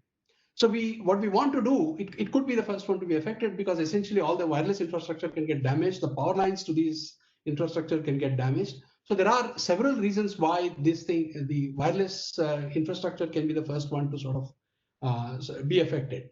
So we should build disaster handling capabilities into these emerging technologies, either through standards or or make it contractually obligated on the people who are running these, especially at the government level, to be able to, during rollout, to be able to handle disasters at various levels, which means we should understand disasters and we should understand how these disasters will affect these communication technologies. And I reiterate that it is the local needs that we have to address in speccing these things. And again, the bottom line becomes promoting interdisciplinary research. The last thing is the social media that I want to talk about. The problem with social media is that it's a fast evolving field in terms of form, its capabilities, and the effects that it can have on the ecosystem. It can do harm because it can spread false information, as an example. It can do a lot of good because it can be an emergency means of contact, assuming that the whole thing works. It can provide emotional succor by building networks of kindred spirits and a whole lot of other such things. But the issue with social media is that the rate at which they keep coming and going away, the expertise on the effects and effective use of this can become quickly outdated. So there has to be a strong pool of people who understand how these things work. So the effect, and most importantly, the effect of social media has to be, it need not only be local. It can come from elsewhere. The effect of what happens in a particular disaster can affect larger areas. So the effect is rather widespread, and the pressures due to the outside world affecting the way we manage our disasters can also be non-trivial. So you have to have some level of government control or through citizens groups. Exactly what is necessary is probably not something that I understand well, but there is an issue that we need to address. What is key here is that ad hoc and possibly knee-jerk methods to control social media during these times should not be attempted, or at least they can be counterproductive. Sometimes we don't have an option but to attempt them. So they can be counterproductive, so we have to be very careful about it. So we need to understand the legal issues associated with providing them. And we also need to understand the algorithmic issues, because always the social media companies, they sort of hide behind the concept of algorithms which drive their systems. And the algorithms are eventually designed by people, and the algorithms should have some responsibility. So that's why the legal part of it becomes important. And we should use those two, people who understand at least these two aspects of these social media systems, to be able to define local problems, define local guidelines, and define local rules. So again, the imperative in all of this is that we have to promote interdisciplinary research to address local issues, and it also has to permeate a larger group of institutions, so that thinking along these lines becomes more of an endemic and sort of inherent in the nature, rather than just sort of make it a niche area for a small number of people. So that's my take on technology for disaster management. Thank you very much. Yeah, thank you, sir. Thank you for your nice words, like how the role could be there from the industry and the private sector and the social media and the IT. So looking into the time, we are skipping the question and answer session, and I'm inviting Mr. Akanksha to ask for the chairman's closing remarks. Akanksha, please. Thank you, Professor Jain. I would like to thank all the experts on the panel for sharing their views and enlightening the participants with the diversity of perspectives. Now I would like to invite our chairperson, Shri Nirankar Saxena ji, for delivering the closing remarks.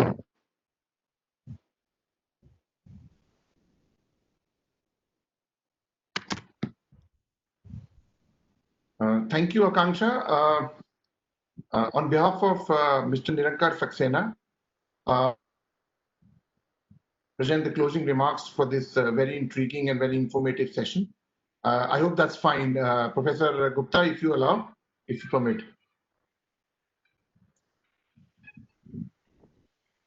Yeah, please go ahead. Please, thank you. Thank you. As it was very explicitly mentioned during the opening remarks by the chairman, Mr. Saxena, and subsequently by all eminent speakers and resource persons, I think the importance of academia and industry collaborating with industry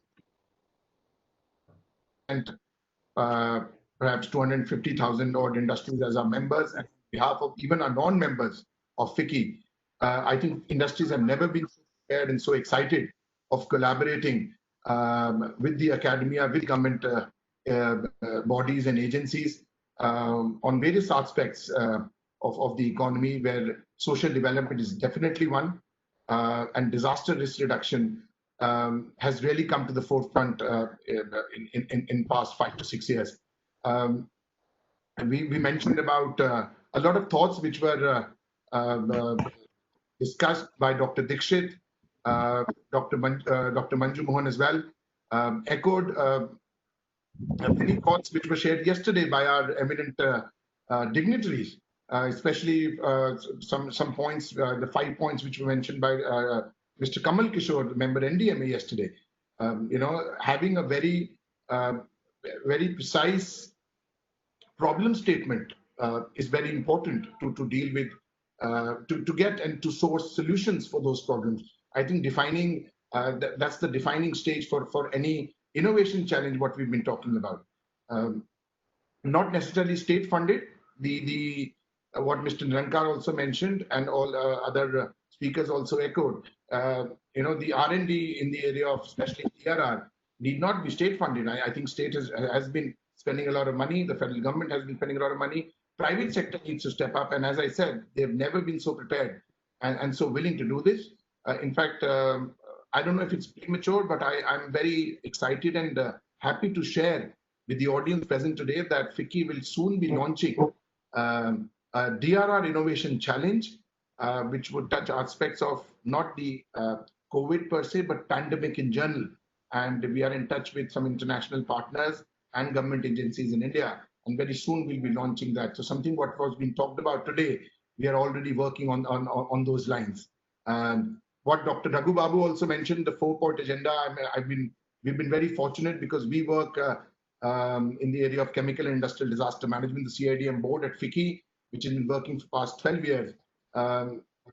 Building capacities amongst industries, and what Dr. Raghu Babu reflected, very critical aspects for effective DRM in industries.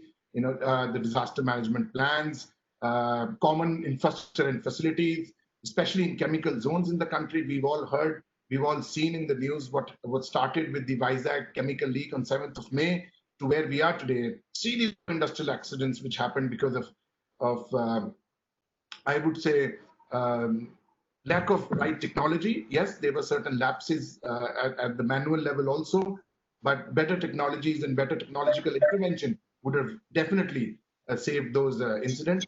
Dr. Agarwal and Dr. Manjunath also talking about importance of academia and technology. I think it's been a great opportunity. And I think I, on behalf of Mr. Nirankar Saxena and FICCI, I would like to thank all the speakers of this session for their very informative and thoughtful inputs and the deliberations. I would go on and also present the vote of thanks for this session, especially to Professor Gupta and his team at NIDM, Ashish, Dr. Barwal, Shweta Bhardwaj, the team at FICCI, and all the organizers, all the partners of this conference. I mean, I would like to congratulate all of them for a very effective conference, and I must thank you for this opportunity. Thank you again, Jai. Thank you. Thank you. I take the opportunity to thank the chairperson, all the speakers and the facilitators of this session, one in all. And then right away, I will move to the next session, which is session 105, the role of disruptive technology. And would invite the chairpersons, Dr. Sanjeev Vashne, who is the advisor and head of International and Bilateral Cooperation, Department of Science and Technology, and Professor Santosh Kumar, who is the former executive director of NIDM and former director of the SARC Disaster Management Center and head of Governance and Inclusive DRR division of NIDM. Both are the chairpersons of this session, and the facilitators of this session are Dr. Manish Goyal, who is associate professor with IIT Indore, and Professor P.K. Joshi, who is the chairperson of the School for Special Center for Disaster Resilience at JNU. So over to Professor Joshi to take the proceedings of the session, please. Well, good afternoon, everyone. I welcome all of you to a special panel discussion on role of disruptive technology. This is one of the most extraordinary, important topics given the times we are living in. Thus, it has gained considerable among wide range of stakeholders for climate change and disaster risk reduction for sustainable solutions. In the interest of time, I would like to request the chairperson of the session, Dr. Sanjeev Vashne, who is advisor and head International Bilateral Cooperation, DST Government of India, to kindly deliver his remarks. Over to you, Dr. Sanjeev Vashne. Thank you, Ji, Dr. Joshi Ji, Professor Anil Gupta Ji, all my fellow colleagues, Dr. Santosh Kumar Ji, Dr. Rajiv Jain Ji, Dr. Payal Arora. Very good afternoon to you. It has been very interesting sessions we have been witnessing, and one of our speakers, Dr. Manjunath, has to speak in previous session because he has to have some other classes, some other engagements. Our session is on disruptive technology in climate action. And as you know, that technological advancement and innovation have created new opportunities for enhancing disaster resiliency and risk reduction. So development in these disruptive technologies described by Dr. Manjunath also, such as artificial intelligence, Internet of Things, big data, and the innovation in such areas like robotics, drone technology. So they are transforming into many fields, including disaster risk reduction and management. Rapid spread of supporting digital infrastructure devices such as wireless, broadband networks, smartphones, cloud computing has created foundation for application of disruptive technology for disaster management. And here we can take one example of cyclone Philae in Odisha, which is one of the successful examples of timely forecasting and saving millions of lives. So that is very important, and this is one of the recent examples which we have seen, and I'm sure that more such examples could be replicated. And I'm very happy that we have got a very good panel which will discuss various aspects of different technology, be it artificial intelligence or big data analysis, digital technologies, smart mobility or mobile microfinancing, development of sustainable smart cities. So we shall be having discussions on all these topics, and I'm looking forward for an exciting panel discussions forward. Joshi, please. Thank you very much. Now may I request Dr. Santosh Kumar to give his opening remarks, please. Everyone, Dr. Varshney and the distinguished panelists here and delegates who are attending this. I'm indeed grateful to the organizers who have given me this opportunity for sharing a couple of points. The time is very limited, so I would not stress upon the definition and other things. But what we are saying, had it not been there, disruptive technology, probably we would not have been discussing on web-based discussion. So from here, I can take the beginning. What is my concern? My concern is the vulnerability. My concern is the impact of disasters. In the previous panel, it was being highlighted that large number of people are getting affected. In India, the volumes are too big. So when you see this only 1 year's disaster data, and you'll find this volumes of people, millions of people are getting affected. They were into a different mode, and they were getting affected as a pocketed, like if anything happening in Bengal people used to get affected. So in Bihar, there is a flood, there is only Bihar people are getting affected. But now in the COVID-19, which has changed the whole scenario of the vulnerability, whole scenario of risk assessment, and whole scenario of the way we actually work together. So this is entirely differently defined in the time of COVID-19. So disruptive technology has been a kind of a boon for this kind of challenges where we are today. So how this could be capitalized in the terms of disaster risk? As a kind of, in the morning session, we were discussing about the cascading disasters. So the cascading disasters, we are saying that the main source of disaster is creating lesser impact than the follow-up disaster. That is, if anything happening with the floods, but the floods is creating lesser impact than the landslide followed by that. So how that could be taken up, and this disruptive technology can actually help in identifying this entire risk. And I will qualify so that for the better understanding of everyone, the disruptive technology requires an understanding risk better. Number one is, like when we are talking about how interesting and thing with the risk is when we talk about environmental drivers, and what are those environmental drivers which are actually building risk, and where this technology can actually help in assessing those. Number one is this. Then we talk about the interconnected risk, that we said that about the cascading and all, that what is this interdependency of one technology to the other? So if we are mapping and then we are going for the modeling, or if the data is there, then when we are going for different kind of models to be combined together and simulated in a different scenario. So that is, and how these partnerships can be built for bringing these technology together, whether internationally or at the global level. The third thing which I would talk about is the compounded risk.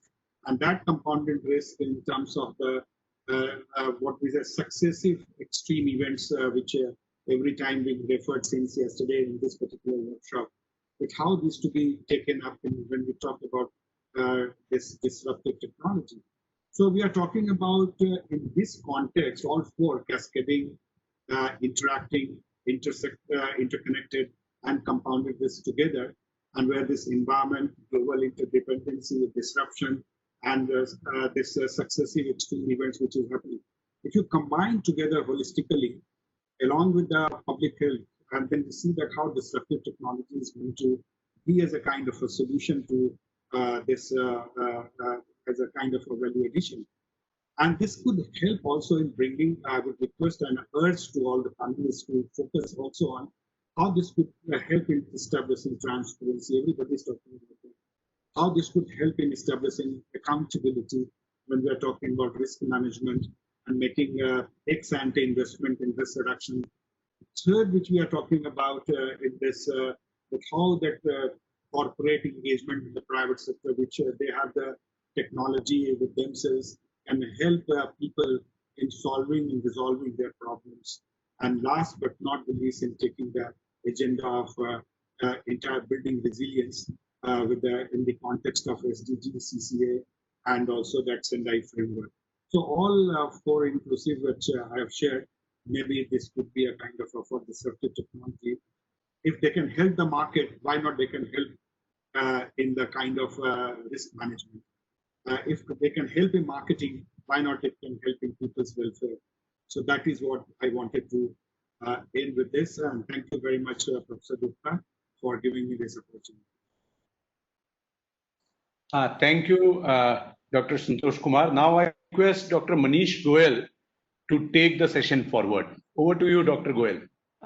Thank you, Professor Joshi, for handling the session very well. And I would like to thank Dr. Sanjeev Basneji for the chairman of the session, and Professor Santosh Kumar for the inaugural remarks. I think disaster technologies that we are talking can spread critical information related to disaster very fast, and it can improve our understanding, especially in terms of early warning systems.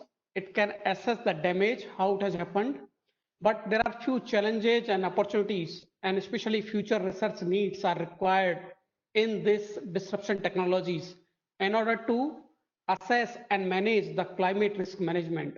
So therefore, we have four speakers in the session. Professor Manjunath Bajbiji, so he has already spoken in the last session. We have a Dr. Shirish, we have a Professor Rajiv, we have Professor Anil K. Gupta, and we have a Professor Payal Arora.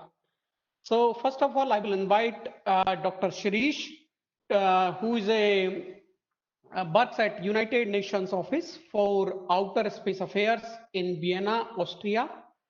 So Dr. Shirish, please. Okay, just making sure, am I audible? Yes, you are audible, please. Okay, good. Thank you, Professor Goyal, and thank you, Professor Joshi, for facilitating. And also thanks organizer and chairs and co-chair who has set the tone for this particular webinar. I think has selected that has been, I think my video is not on. You are seeing my video, I hope. It's on from my side. So I feel this topic is very apt because when as a representative of United Nations for Office for Outer Space Affairs or UN Spider program, when I go from countries to countries, what I see is it's not know-how of the technology or expertise in that country which really matters. What matters most is the exactly what is mentioned in the title of this webinar: Science, Technology, Research, Policy, Practice, Interface. So policy and coordination are the top things that I observe that are the hindrance for really using technology effectively in disaster management and emergency response. So I really like this topic. So I, in that context, few points to raise here for discussion. Let's start with Sendai framework for disaster risk reduction. Why I am mentioning this here? Everyone knows Sendai framework. From 2015 to 2030, every country has to really align to the Sendai framework and achieve the global targets. That framework mentions something about evidence-based information. If you go through the priorities of Sendai framework, and evidence-based information only through the technology. And most probably, Earth observation technology gives the kind of archives of the area, past information, current information, and near future information you can procure. And each and every data that is collected through the space technologies, Earth observation, is evidence-based information. So Sendai framework has strongly advocated that particular evidence-based information, and that shows that how technology has been valued. Now, mentioning this in Sendai, actually we had when the consultation was going on, UN OSA along with several countries, we made a voice for incorporating the text related to space in Sendai framework, and we got good support, and finally we see good mention of space technologies and in general technology in the Sendai framework. Now that helps the countries, because not all the countries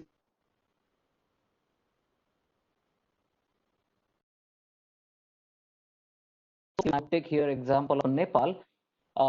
It is not really as of now not space savvy country or not the space country, but they want to go into it. But when they read the Sendai framework, and then when they were making their disaster risk reduction strategy, which was valid basically until 2030, they incorporated all sorts of technology, including Earth observation, geospatial technologies, open source data, cloud technologies, all that is mentioned in their policy, and they point it to the Sendai framework, that because Sendai framework has it, they could get easily those wordings in their policy, and that policy or that strategy will now drive the disaster risk reduction actions for next 15 years in Nepal. So this is what these frameworks, international framework, help the developing countries to have their strategy in right direction, so that science and technology is really considered as a part of strategy. And that's where I would again point out that having research policy that is being achieved because of this particular thing. And every country has to basically have the right disaster risk reduction strategy, that is called target E of the Sendai framework, in a place by end of 2020, and most countries are already complying. And I'm happy to see that several countries are incorporating the text related to use of science technology, including space technologies. In the process, a program called United Nations Platform for Space-Based Information for Disaster Management and Emergency Response is going from countries to country, offering the technical advisory services and missions to help countries to incorporate those technologies in their work. Second part of this particular session is also about climate change and its extremes, which is a really very serious concern, and because of that disasters are already aggravated, that we have all experienced that. So Paris Agreement is something that is very important for us. And when we look at 54 essential climate variables that are currently defined, which are really important for monitoring the climate change or climate extremes and build the resilience related to climate change, out of those 54 essential climate variables, 30 essential climate variables rely on satellite-based observations. So here also space technology has a huge contribution in order to mitigate the climate change impacts. Then it comes to capacity building, that why we need to really have often continuous capacity building, because space technology very fast. Recently, everyone knows that in India, the space technology foray has been open for private players now, and worldwide also private players are contributing a lot. So we are seeing small satellite constellations are coming in a big way, and when data is coming in a big volume, what you need is a big data, cloud computing or machine learning, faster pre-processing of the data, so that ready to use satellite images data is offered, or auto extraction of the features like floods or earthquake damages, or even the building footprint extraction. So everything needs to be done automatically, and this is where technology changing every day, and continuous capacity building is also required. So when you see that you have to really have a disruptive role of disruptive technologies in disaster risk reduction, it's not just technologies that are disruptive generically, but we have to make them disruptive by offering continuous capacity and also by intervening policies and strategies in the country. My last point is about what disaster risk reduction support these technologies can have and how it contributes to Sendai framework. Is multi-hazard risk assessment has been identified as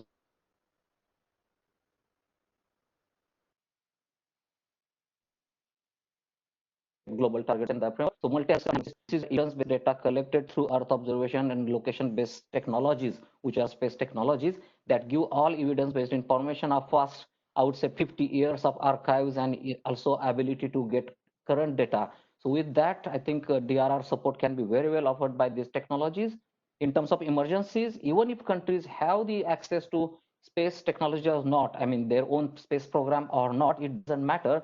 The mechanisms like International Charter, Copernicus Emergency Management Systems, or Sentinel Asia, all these mechanisms are available at the service of all the countries.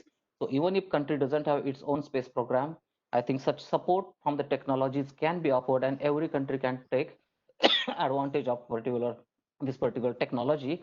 And I think several keynote speakers also talked about application like Arogya Setu. So this is where I'm trying to mention about integrated solutions that involves location, mobile technologies, and community data. So more and more these technology get integrated with the mobile technologies. I think we can ensure participation of individual, community, and societies in collecting the right data, and then challenges like having continuous capacity that can be taken care. And also what we need is kind of standard operating procedure in each disaster management authority on how science and technology, all these disruptive technologies can be utilized very well, not only during the emergencies, but on a regular basis, so that these technologies will really act as a disruptive technologies. I think I will leave at this, and if there is any question, I will come back. Thank you. Thank you, Dr. Sirish. I think spatial technologies, 5G wireless network systems, or I say next generation Internet of the Things, big data analytics, they are the future key enablers for effective disaster management. So thank you, Dr. Sirish. Now I will invite Professor Rajiv Jain, Pro Vice Chancellor, Puducherry University, for his remarks. Yeah, please, sir. You can have for 3 to 5 minutes, sir, you can speak on disruption technologies. Thank you, Dr. Goel. Dr. Joshi, am I audible? Yes, sir. Yes, sir. Okay. My thanks are due to the organizers, particularly Professor Anil Gupta, for giving me an opportunity for listening the very important lectures delivered in this webinar on the role of disruptive technology in reference to disaster risk management. Actually, disruptive innovations has proved to be a powerful way of thinking about innovation-driven growth. Technology disruption by inventing an entirely new way of getting something done. A disruptive technology supersedes an older process, product, or habit. Disruptive technologies are difficult because they appear or they differ, they may deviate in one way or the other. While in some disaster, how to mitigate, how to manage disaster, these disruptive technologies play an important role. If I go, which is my field, chemical sensors, if we develop some type of sensors which can be used, which can be activated immediately after disaster. It may be an industrial disaster, it may be a climatic disaster, it may be of any type of disaster. If some sensors are there, they may identify on that point what were the different types of gases produced, what were the intermediates that were produced, what were the changes which animals and plants observed at that time, what were the changes which occurred in the plants' chemicals at that time. If all that can be procured, all that can be preserved, that will be a very important thing for mitigating or for reducing the disaster management. Blockchain technology has enormous implications in this thing. Blockchain technology, how to block the chains, how to develop different types of products. Disruption describes a process whereby a smaller molecule, larger molecule with fewer resources is able to successfully challenge established incumbent procedures. We have different types of procedures for identifying what product was found at that time. For example, if I take Bhopal industrial disaster that occurs at that time, so we have to discuss, we have to deliberate for number of years what products actually found, what intermediates actually found. If we could have different types of sensors, sensitive chemical sensors placed at different parts of the industry, then we could have easily managed to find out what type of intermediates formed. Even intermediates whose life is in fraction of seconds, that could have been detected. But at that time, it was not possible. So if we put different types of sensors, which are now available or may be made available at the time of disasters, which may be activated, what type of disaster may be, it may be tsunami, it may be earthquake or any different industrial disaster, these chemicals may be successfully employed. So I emphasize on the in the line of other speakers which I have spoken here, learned speakers, but I may emphasize here for the development of chemical sensors which can be used at the time of any type of disaster.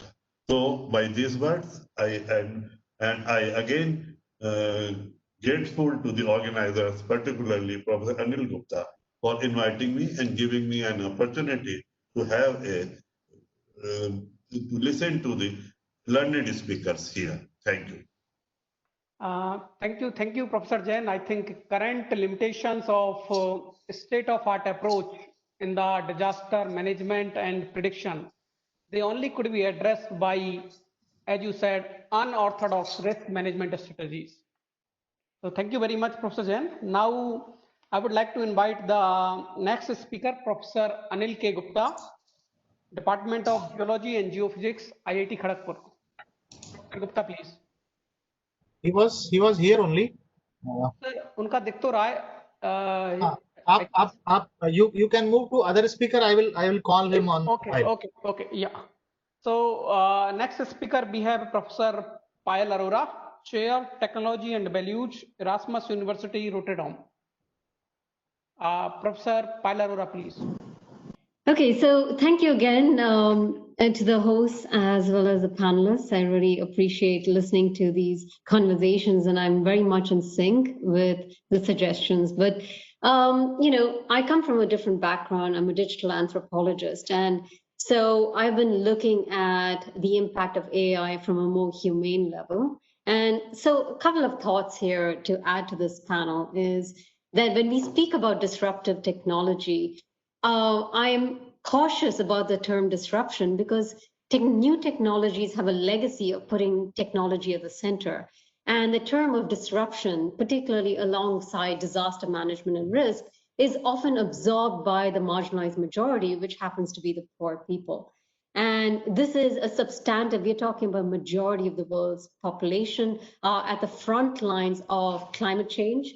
And they take on and absorb disproportionately more risk than, say, you and I, right? And then you compound that with the kind of impact it has if you have poor quality data based on less access in terms of gathering the kinds of experiences they have at the front line. So, if you look at the legacy of Facebook, right, where Facebook had this move fast and break things as a sort of a mantra, which really sort of re-energized Silicon Valley to move forward in terms of the culture of technologies. Very quickly, we have seen the disruption of democracy, the questioning of knowledge, public knowledge, institutions, controlling of the political processes. And so maybe we need to rethink and replace the term disruptive technology with that of humane technologies, because then it'll keep us reminding ourselves that it is about the human dimension. When we talk about data, it's really about social communication between people and of people. And the impact is still on the people, right? So shifting to that is, we build on this notion of innovation, right? And there's a lot of emphasis that we need more innovation, more novelty. But actually, when you look closely, actually it's not about these grand designs. What we are looking for is not just technological innovation, because today innovation has become a proxy for technological novelty, but actually what is very essential, as many of the speakers already have pointed out, including in the previous panel, is about institutional governance. So a lot of novelty is actually really looking out there, because we have a global system of very different forms of governance, whether it's happening in Germany, it's happening even in Africa or Brazil, and we need to look closely and see if we can borrow good ideas that are already being implemented in practice. Because I think we fall in love with innovation and novelty, and then thereby we reinvent the wheel, because oftentimes it is happening elsewhere. So I would like to emphasize institutional reform and innovation just as much as novelty of technology. So this goes to another aspect, is about, as I've been immersed in these conversations about AI and data governance, and how it can enable and sort of optimize our resources particularly, right? And that's particularly for countries that are very resource constrained, especially during COVID times. It's all about how do you optimize it. And one of the things, of course, is the approach simultaneously is about the nationalization of data. And I can understand the concerns, deep concerns of the sort of new imperialism of who is owning our data. We need to nationalize these because it becomes a sort of security risk, right? But I think the conversation is disproportionately on ownership of data, which in reality doesn't quite work in those ways, because then it becomes hyper protectionist and it becomes a sort of a national oriented innovation, which in these global terms, as even the prior speakers have spoken in the past panel, it is essential. We are facing global problems where the humanity at large have to come together, not only in resolving these solutions, but thinking in a sort of cooperative way and not necessarily a competitive way. So we really need to shift from data ownership to data governance. And that's a very different kind of conversation. And the nuance, I cannot emphasize, is extraordinarily important, because when we speak about data governance, then we will start asking a better and the right kind of questions. And the last aspect is, I wrote a book on the next billion users, and it is about, rope from a decade of ethnographic work on how people use digital technologies. And this data, which is basically the next billion users, which is majority of the world's population, is the fuel for AI, right? And so it is really essential. If we want AI technologies to be designed for the right problems, designed in a way which is sustainable and resilient, we need to ensure we're getting quality data. And what is happening right now is we have actually a data deficit on the populations that we're often trying to cater to. So there's a lot of talk right now about data glut, and that's a very Western construct, because yes, there's a lot of data glut on certain kinds of consumers who are so used to being harvested, right, for the data. Whereas when we look at, say, whether you're looking at the slums or favelas, there's a lot of data deficit or actually incomplete data, which can actually be fed into the systems and create the best kind of wrong products, if you see what I mean. So last but not least is when we speak about risk management, we really need to understand that a lot of, as I mentioned, the risk is absorbed by the people who cannot afford to take risk, right? Which is often in the lowest segments of the population. So we need to design a humane redressal system, which is basically speedy ways in which people can say if there is a certain injustice, if the technology is not working for them, or if it is amplifying the inequalities or amplifying their situations contrary to the intent, there needs to be a redressal system. And we need to build it into it for the system to become a humane and workable system for all, actually. So I will stop here, and I will hand the floor back to my wonderful host. And thank you again for allowing me to be part of this conversation. Thank you very much, Professor Arora. I think you rightly mentioned, instead of data ownership, we should talk about data governance, and we should talk about institutional governance, reform, and innovations. Thank you so much, Professor Payal Arora. Thank you so much.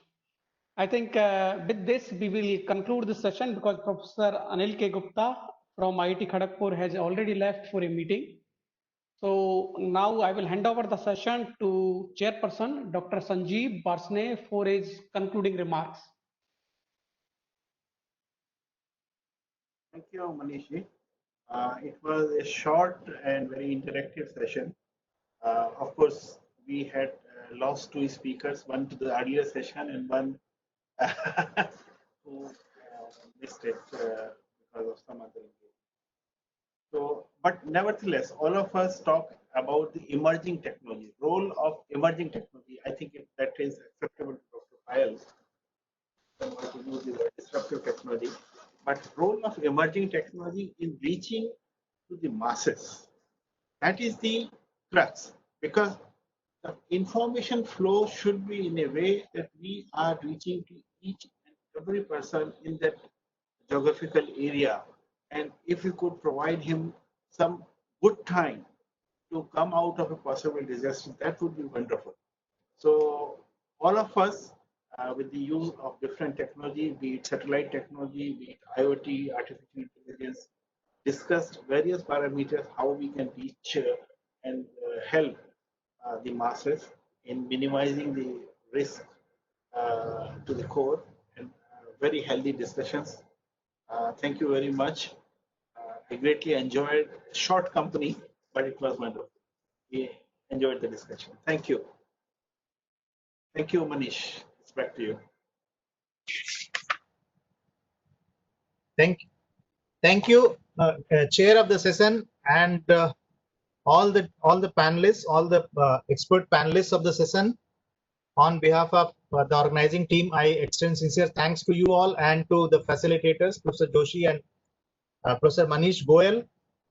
It has been a very important session, though we had to convene this session under the pressure of limited time, but certainly we will be coming back to all the panelists again in the follow-up, because this 3 days deliberation is not going to end with a conference only.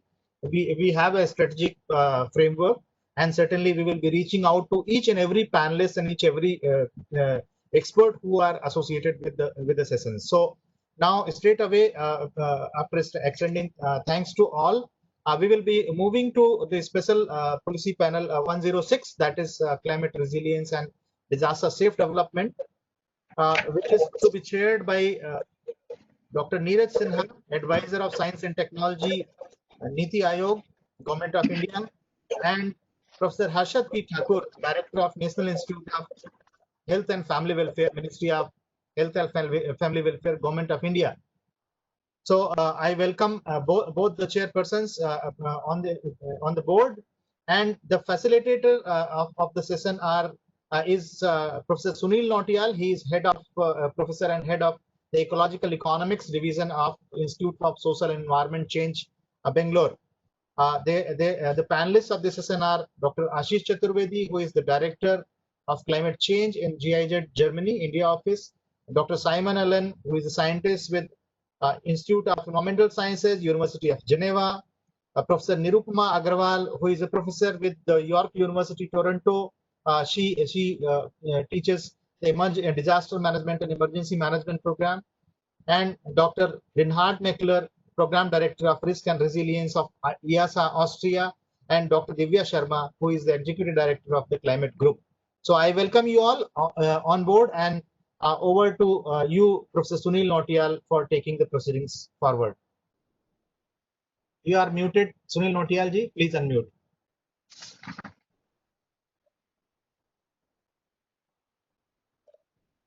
Yeah. Thank you very much, Professor Gupta.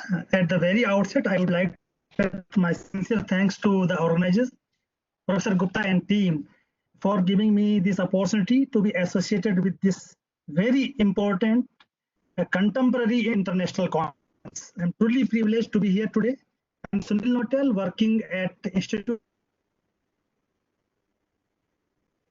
and deeply working on the issues related to impact of climate change on household sustainability in rural landscapes of India. And therefore, this session is very close to my heart. We are truly privileged to have with us the distinguished chairpersons of the session, Dr. Neeraj Sinha and Dr. Professor Harshad Thakur.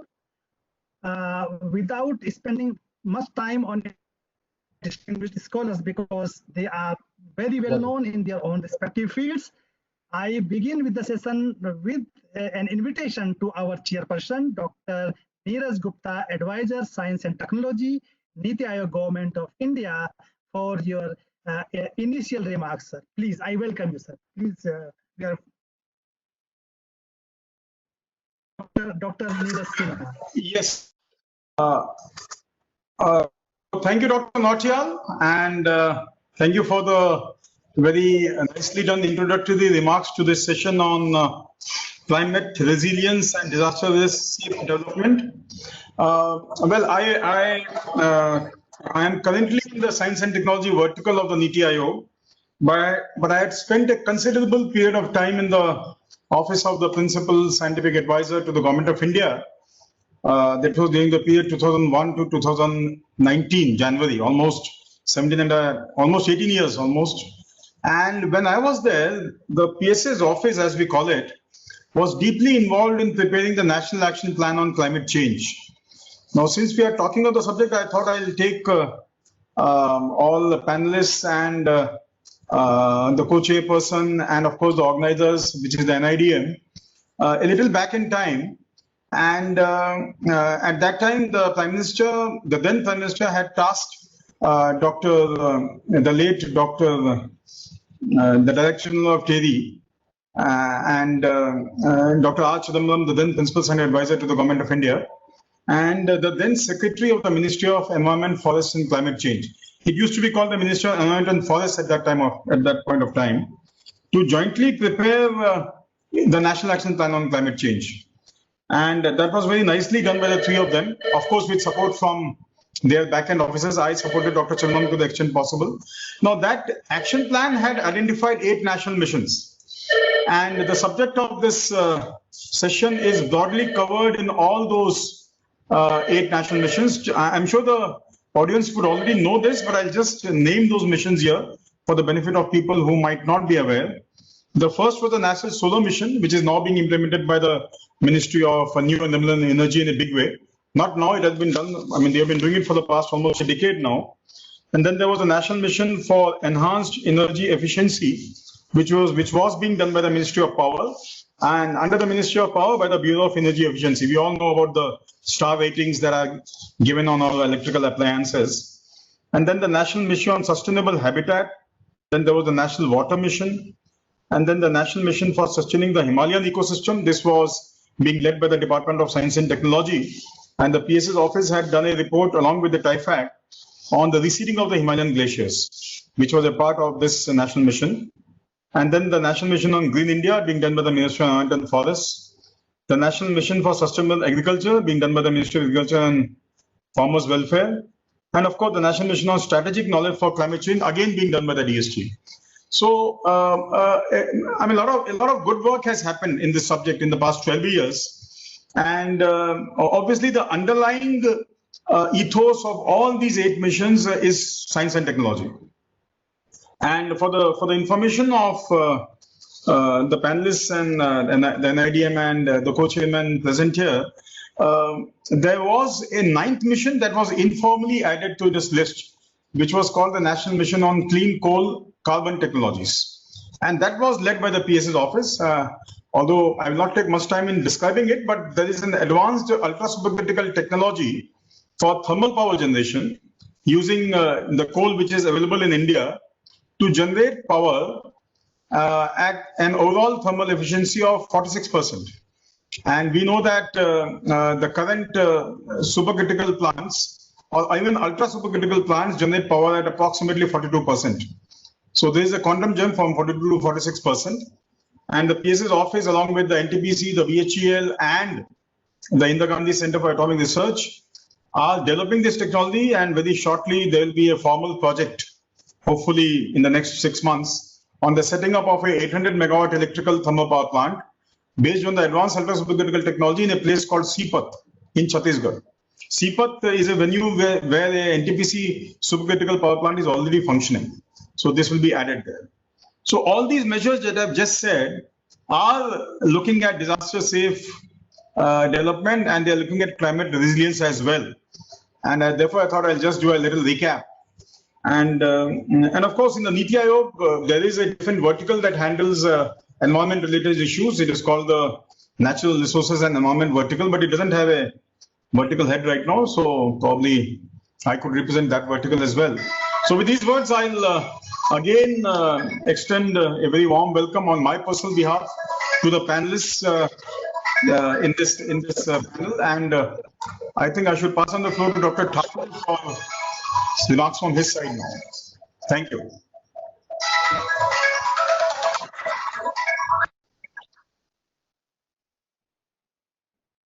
Now we invite Professor Harshat Thakur for initial remarks, please, sir, from your side.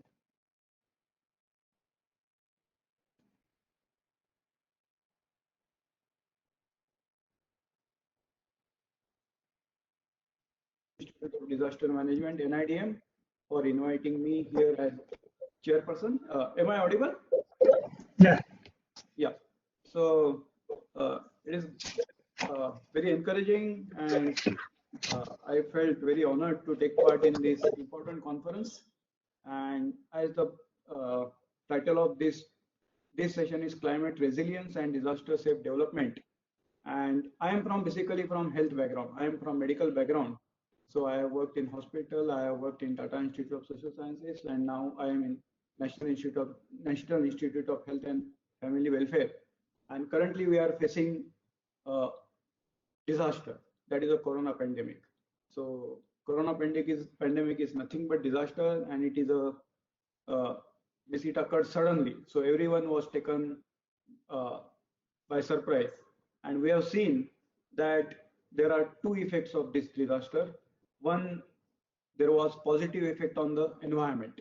We saw that air quality improved, water quality improved, our rivers were quite fresh, and all that things. But there were negative effects also. We saw a lot of unemployment, lot of migration, lot of suffering for middle and poor classes. And then the response was also mixed because we were not prepared for it. Not only India, but even the developed countries, they were not properly prepared for it. So it is important that we try to predict and foresee what are the possible man-made or environmental disasters and be prepared for it. And this example, corona pandemic, has shown us that it can come from anywhere. So it is not necessarily health, it can be anything else also. So the sustainable development is quite important, and also we need to see that this environment and health both are multidisciplinary fields. So we have to work hand in hand with other fields. There is no need to be totally independent, but we have to be interdependent. And there are a lot of scientific progress going on, a lot of new innovations going on. So I think in today's sessions, we are trying to see how these new innovations, new research technologies, how we can take it to the ground level. So we have to see that they go to first policy level, and then to the program level, and then they are properly implemented. And then we see that they are properly monitored and evaluated, and then see that whether they can be further improved upon. And then if we are able to develop a good role model, it can be replicated as well. So I think in today's session, we'll see 4 to 5 speakers. So they will talk about some new experiences. So I look forward towards them. Thank you very much. Thank you very much, both the chairpersons, our distinguished scholar of the day. And sir, before I invite our distinguished panelist, I would like to briefly say a few points here. Dr. Neeraj Sinha, sir, your contribution in preparing the climate action plan for our country is well received, and 8 missions which are described there are really making a kind of foundation for us to work on the climate resilience and climate safe, disaster safe development. You have rightly pointed out about the clean coal carbon energy technology, and many of the scholars, even from our group, is also actively working on this area of research. Very ambitious plan is that was hidden in the previous action plan, but that was reflected little later on, as you rightly pointed out. Thank you so very much, sir. And yes, Professor Harsat Thakur, sir, yes, your point with regard to the disaster, and that is driven due to the COVID-19. And you have pointed out that there are some environmental benefit, environmental quality got improved, but you also rightly pointed out that transaction cost of the better environmental quality that is emerged due to the COVID-19 is very, very high. And the challenge is how to deal with such kind of unprecedented disaster in future. Definitely, this is a serious thought for all of us to discuss it further in days to come. Thank you so very much, our chairpersons. Now I call upon, I invite our panelist for this session, Dr. Ashish Chaturvedi, Director, Climate Change, GIZ Germany, India Office. So I welcome you, and your thesis was on influence activities of climate, role of, no, thesis explore the role of influence activities on democratic policy making processes, available also in the library of our institute. So I welcome you, and at present our institute is closely working with GIZ India Office on household carbon footprint. Welcome you, sir, and we look forward to listen to you. Thank you so much. Thank you, Dr. Nautiyal. Many thanks to NIDM for inviting me, and I'm delighted to be in the company of my panelists, some of whom I know very well. I don't still very delighted to be a part of this panel. I'd like to start by sort of acknowledging the work that we've actually been doing for several years jointly with NIDM, the National Institute of Disaster Management. Dr. Anil Gupta and I go back a long way. We've actually been working on issues related to the synergies between the DRR and the climate change adaptation agenda for over a decade now. And it's good that Mr. Sinha already recounted the history of climate policy in this country. Some of us who've been working on the climate agenda in this India have actually been closely aligned to these sort of activities. GIZ, as some of you might know, is already working with on the sort of national missions for several years in partnership with the Ministry of Environment, Forest and Climate Change, and has been involved in developing the state action plans on climate change for more than 18 federal states. I think the key point that I would like to make, given the sort of, the wealth of knowledge in this panel and the limited time allotted to each one of us, I'd like to focus on 3 or 4 key points. The first one is that sort of a large part of the discussion on bringing these different agendas together, the DRR agenda and the Sendai framework, as well as the Paris Agreement, is about institutional innovation. This is partly touched upon in the previous sort of panel as well, which just concluded, but it's also about thinking about radical sort of departures in terms of institutional arrangements, as well as how we think about vulnerability assessments and of different communities as well as countries at different scales, right? So one of the key framings that is kind of something that we introduced jointly with NIDM as well as with the University of Geneva and EASA, and I'm glad that both are represented on this panel, was this idea of doing a climate risk management framework. So this climate risk management framework was developed to act as an interface between science and policy and provide guidance for informed decision making, as well as develop strategic adaptive actions. Now, sort of what recommendations emerged from this entire process, I would like to highlight 4 of those key recommendations. The first one is that we need to develop a much more robust understanding of climate and disaster risks, which is based on both forward as well as backward looking risk assessments. So a large part of the risk assessments that have been developed in the sort of in the traditional literature have been, of course, very much based on sort of looking at historical trends. Now, climate is, of course, by its very nature, a forward-looking agenda and a sort of a forward-looking challenge. And there is now emerging sort of climate information, which can allow us to be much more informed when we think about risk assessments. And so, for instance, significant natural disasters could have major repercussions on future development trajectories. And we're going through one such disaster right now. And similarly, unexpected changes in political, institutional, or economic context would have large implications for vulnerability and exposure. So therefore, comprehensive risk assessment, which is supported with cutting-edge digital tools, would go a long way in making clear localized projects and impact assessment, which will in turn help in devising appropriate solutions for the ground. So I think this is one critical aspect, this entire idea of looking at robust climate and disaster risk assessments, which are based both on forward-looking, which include the forward-looking information and climate information in climate science. So that's my first point. My second point is that we need to actually not only think about science as sort of a domain of scientific experts who are sitting around in webinars like these, but also incorporate the local knowledge and expertise of communities which are going through these challenges as we talk about.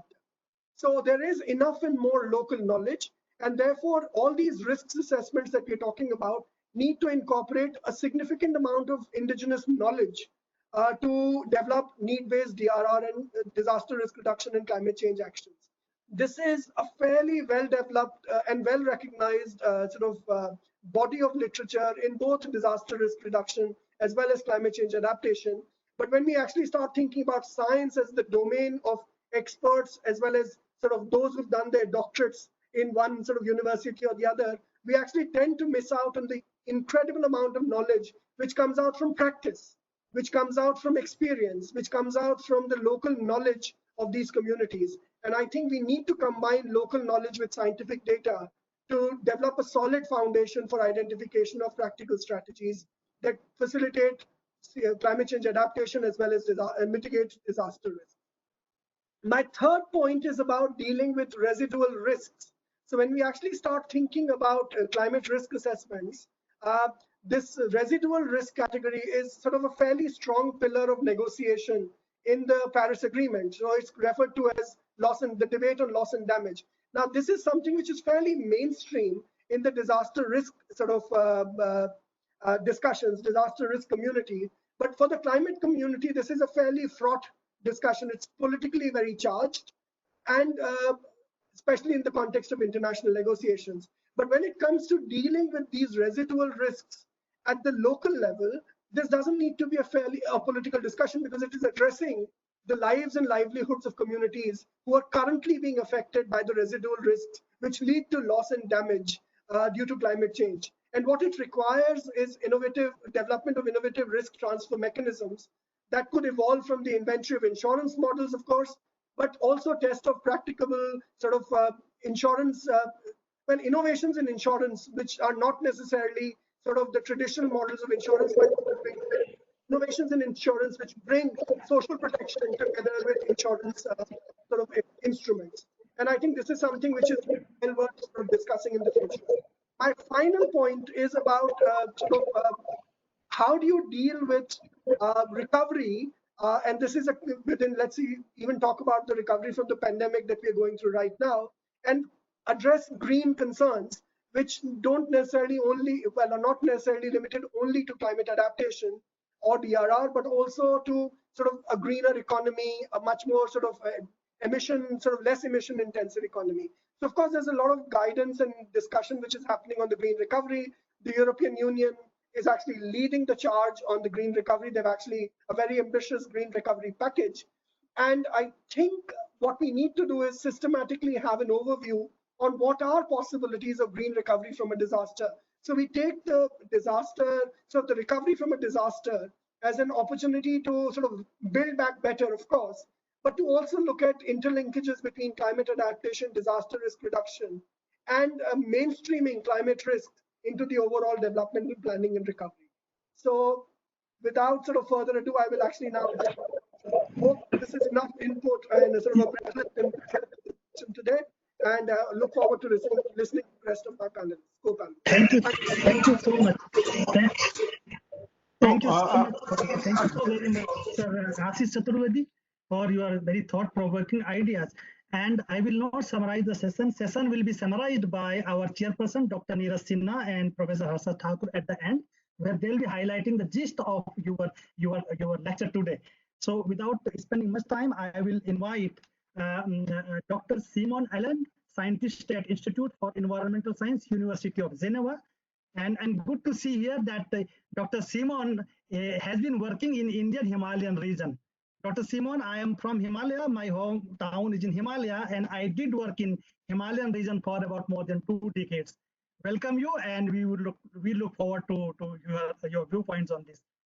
Please, and you may take 4 to 5 minutes to give your viewpoint on this important topic. Welcome, Dr. Simon. Thank you very much, sir, and good afternoon to all the panel and the people listening. It's really a great honor to be invited as part of this interesting conference. I've been working, as you just said, mainly in the Himalayan region, so I will give four key kind of learnings I've taken out of the recent projects I've been involved with both the GIZ and also with SDC. So one of the first points I had actually was really building on what we've just heard, the idea of doing risk assessments as a basis for planning that really are forward-looking. So forward-looking risk assessments. And the key point I want to make there is the importance of considering what we would consider as the surprises. So these are the potentially very high impact but low likelihood hazards that could happen in the future. Typically, with our methodologies we have been using, we're not very good at considering those type of natural hazards. And there's a lot of uncertainty, so there's a lot of challenges in how you communicate that uncertainty around these kind of things. Why it's important, particularly in the Himalayan context, to think of these surprises in the future is because we know the glaciers have heavily melted. They've got to a point now where the past is no longer a key to the future. So traditionally with hazard assessment, we look at what's happened in the past and we use that as a basis for the future. But in the glacial context, particularly, this may no longer be valid. And I give the example of glacial lake outburst floods. It's something I work lots on in the Himalayan region. What we're able to do now, or what we're starting to do now with risk assessment for glacial lake outburst floods, is considering not only the glacial lakes that we see now, but also using modeling and considering where future lakes may form in the future. And there's a lot of uncertainty around if those lakes are actually going to form. But if we can show that, for example, you're building a hydropower station, which may not face any risk at the moment from a glacial lake outburst flood, but could in 50 or 100 years face a significant risk, then that's the kind of information that we should be giving to the policymakers. So that's this idea of considering these high impact but low likelihood events in the future. Another key point I want to touch on, I mean, that's in terms of timescales, long timescales, but we should also be considering large spatial scales. So again, a lot of the risk assessments I've been involved with are at a district level or perhaps a state level. We don't so often expand across those boundaries, so we don't always consider the potential events that may initiate in another district or a state and then impact downstream. And again, that comes to crucial importance in the Himalayan region, where we've also got these transnational natural hazards that can occur and do occur. So things like landslide dammed lakes that could form upstream in Tibet, but when they occur, they devastate downstream regions. So again, just considering these large spatial scales in our assessments and ensuring that that information feeds into planning. Again, in the example of a hydropower station, they need to know what's happening hundreds of kilometers upstream, not just inside of that state or inside of that district.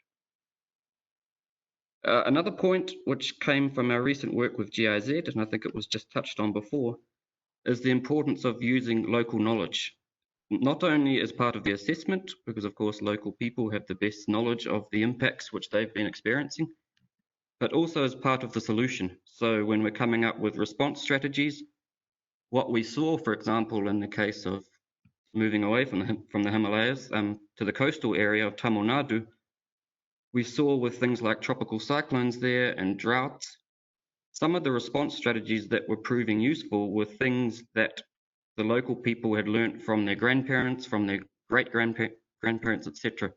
So using traditional farming practices as a way of coping better with impacts of climate change.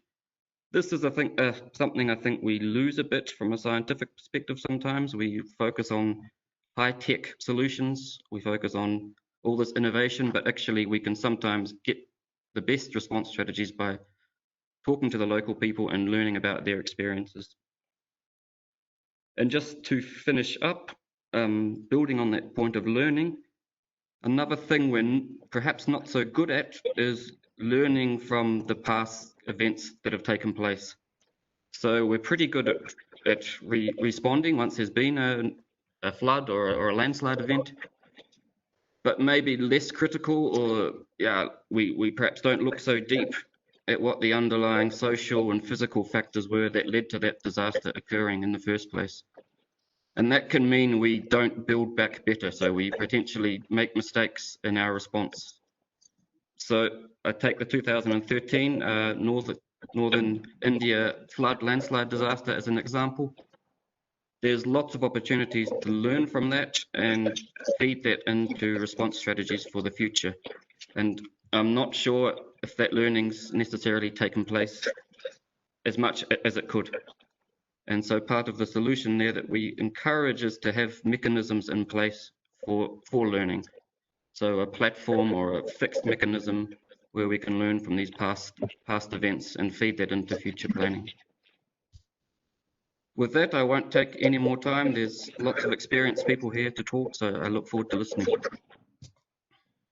Thank you, Dr. Simon. Thank you so much for giving very good ideas further to deal with this important topic. I would like to make one small addition here, is that this is just a beginning for us to connect ourselves to the distinguished expert like you and all panelists of this session, previous session and forthcoming session.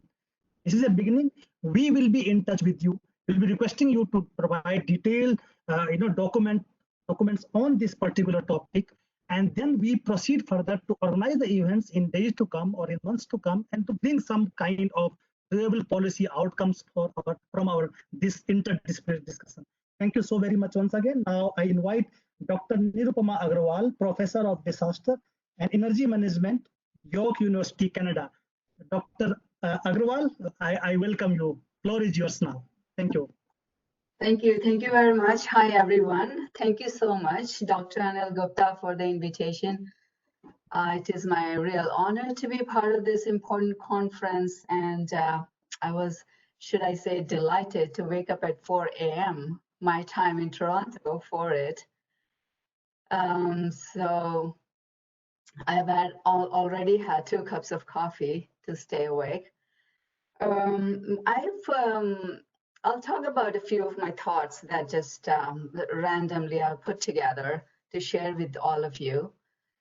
Risk is a function of likelihood.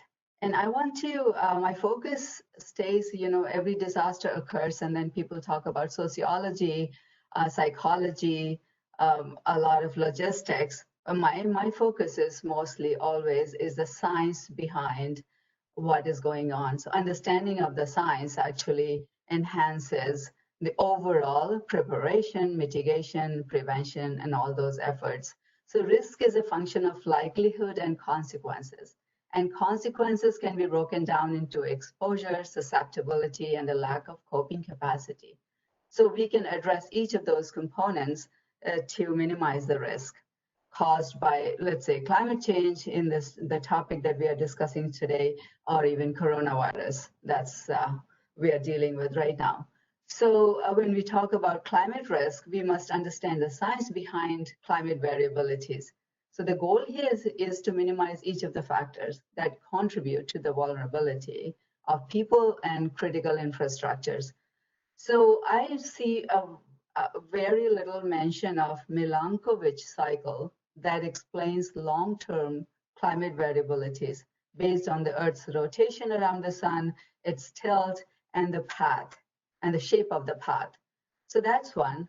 The second I would say is perceptions are extremely important in how people comply with policy and regulations. So if people do not trust the decisions made by the authorities, they will not support the mitigation measures. and they will not follow them. So you can put in place all the measures you want, but if people are not on the right side of the effort, then it's not going to work. So I'll give you a small example. I was in Germany last month, helping my daughter with her newborn during the lockdown. So there, I was not required to quarantine, and actually I came back and I was required to quarantine here, but there I wasn't. However, everyone was strictly following a very simple rule of keeping the mask on indoors in closed public places. So I thought, oh, so people don't only follow the advisories in contrast in some other countries, but actually they're making mockery of the measures put in place. So the effect, so that's about perceptions. I also published recently perceptions in the context of flood risk management. So perception versus reality, and there is a gap. And so once we understand where the gap is, then we can try to address.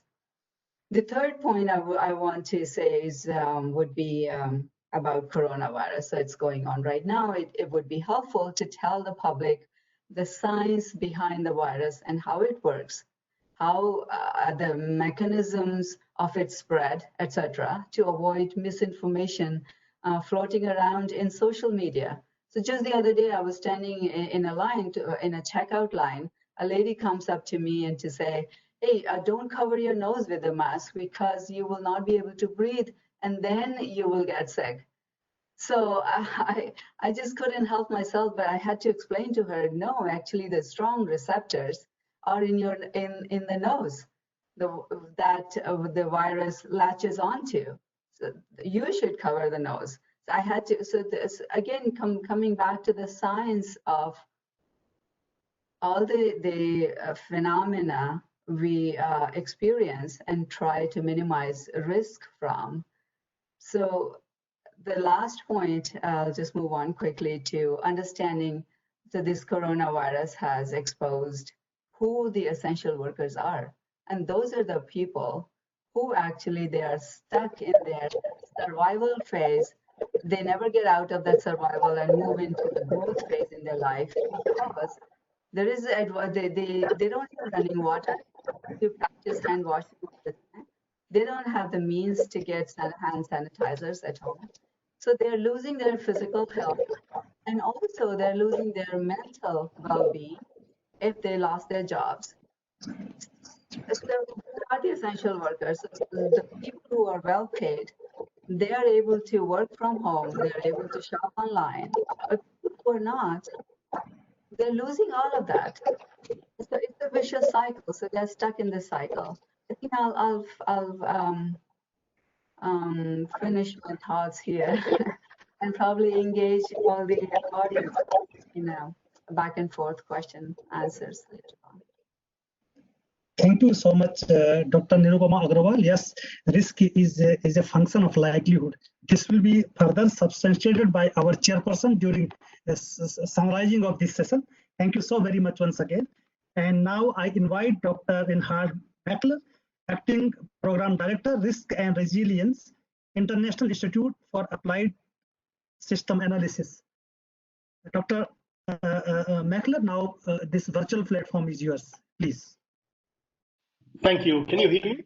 Okay. Yeah, we hear you. Yeah. Great. Yeah, no, pleasure to be there. I'm calling in from Vienna. Also pleasure to hear about Germany, where I'm coming from, that compliance with COVID is so high. And so we could debate. What I wanted to do, I wanted to build on the comments made by Ashish Chaturvedi and Simon Allen on the work on comprehensive climate risk management that we have been doing and are still doing with GIZ, then NIDM, University of Geneva, the Indian Institute of Technology, and KMPG. I should also say India is a proud member of our institution, so for me it's a pleasure to be in that conversation. Ashish and Simon said a lot of things already about the work that we have been doing, so the need for doing it and the importance and the lessons learned from that. Let me just build a little bit more on that and keep it quite short. So the overall framework is to think about comprehensively understanding and managing climate-related risk. Comprehensive in that context means to think about slow onset and sudden onset, risks to jointly look at those. So flooding, for example, but also sea level rise and desertification. It also means to tackle the multiple climate-related as well as socioeconomic drivers. We know climate change, the impacts from climate change are driven by climate change, but they're also driven by exposure and vulnerability. How can we jointly tackle those, and how can we inform implementation that's well proceeding in India, of course, with a perspective on development-centric interventions. It's okay to build the dikes, but it's probably more important to build livelihoods of people that are affected. Also, increasingly, given the crisis that we're currently facing, it's about compound risk, managing compound risk. That means climate change, but also other risk types need to be looked at synergistically. For example, it's relevant and useful and an imperative to upgrade our health systems. That also holds true for Austria and Germany, so we can more robustly deal with the infectious disease crisis, but also given that climate change leads to increasing health issues through infectious disease, but also temperature increase, etc. So there's certainly multiple benefits to be reaped. So can we think about this compound risk a bit more in the future? And that's also part of the work. The work has worked out, the research and the implementation work has worked out a 6-step comprehensive risk management approach. So that's guidance that we jointly worked out with Indian partners, of course, to think about, the framing, what's the key issue, identify where to look. We have looked, for example, into Tamil Nadu. I've been to Madras and Tamil Nadu, not to Himachal Pradesh yet. As a next step, it's then to assemble different methods and tools and experts that can take the approach forward. In the next step, then it's only about identifying risk quantitatively, but also qualitatively. I think that's as important because we need to understand perceptions of people and also stakeholders. What can they do? What are they willing to do? And then it's certainly about identifying and assessing feasible options, ranging from incremental approaches. This can be sea dikes, this can be insurance, etc. But increasingly, we need to think about transformational approaches. That means switching livelihoods, for example, farmers moving into other branches of the economy, or even voluntary migration is also something that's certainly on the plate. There's a lot of discussion and is a really complex issue. So these are the 6 steps that we worked out. So that's not too novel, but the way we identified it and took it forward is somewhat novel and interesting and relevant. And I think certainly great to work on that with NIDM. What have you learned? Maybe let me just make a comment here. I think what we are seeing in India also holds true globally. Unfortunately, weather and climate-related risks are increasing or have been increasing dramatically over the last few decades. True in Germany, Austria, but also India and around the globe. So current efforts to manage risk, but also do climate change adaptation may not be enough. So that's unfortunately an unhappy message, but I think we know that. It's not enough to manage the immediate and long-term risks from climate change. In Tamil Nadu, we identified what that could mean in the context of cyclone and flood risk.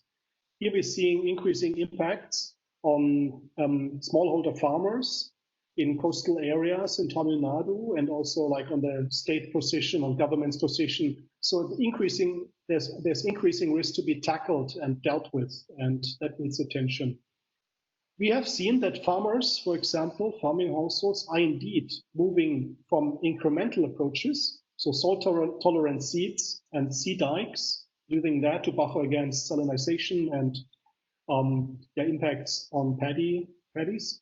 They're also moving to transformational actions. Indeed, sometimes they leave the fields unprepared or just leave it vacant, and also seeking alternative livelihoods in cities or in communities close by.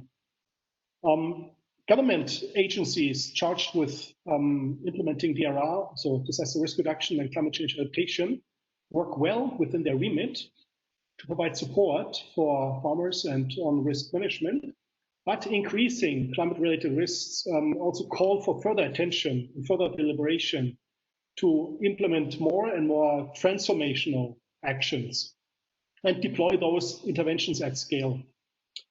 I think the work that's ongoing in India will be important or is important, and Simon has taken it to Himachal Pradesh. There's talk about taking it further to India. It will be really important to create benefits in India, as I hope.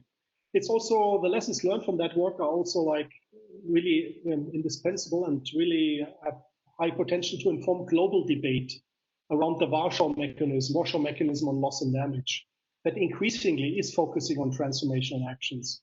Ashish went into that, and I think he has a lot to be learned from Indian experience at global levels. And I look forward to a further cooperation with the partners and also look forward to the discussion with all of you in this great web conference. Thanks a lot.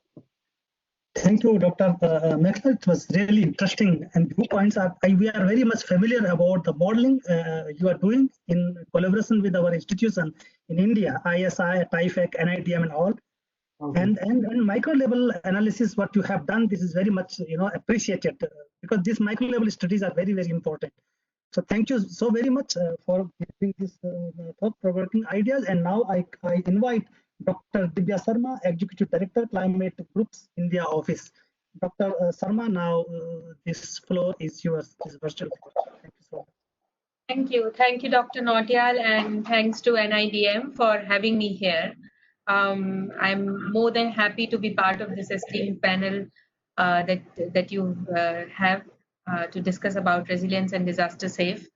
And I've had a long history of working with NIDM and particularly with Anilji, and he knows we've had a collective journey together working on resilience, particularly in the urban development space.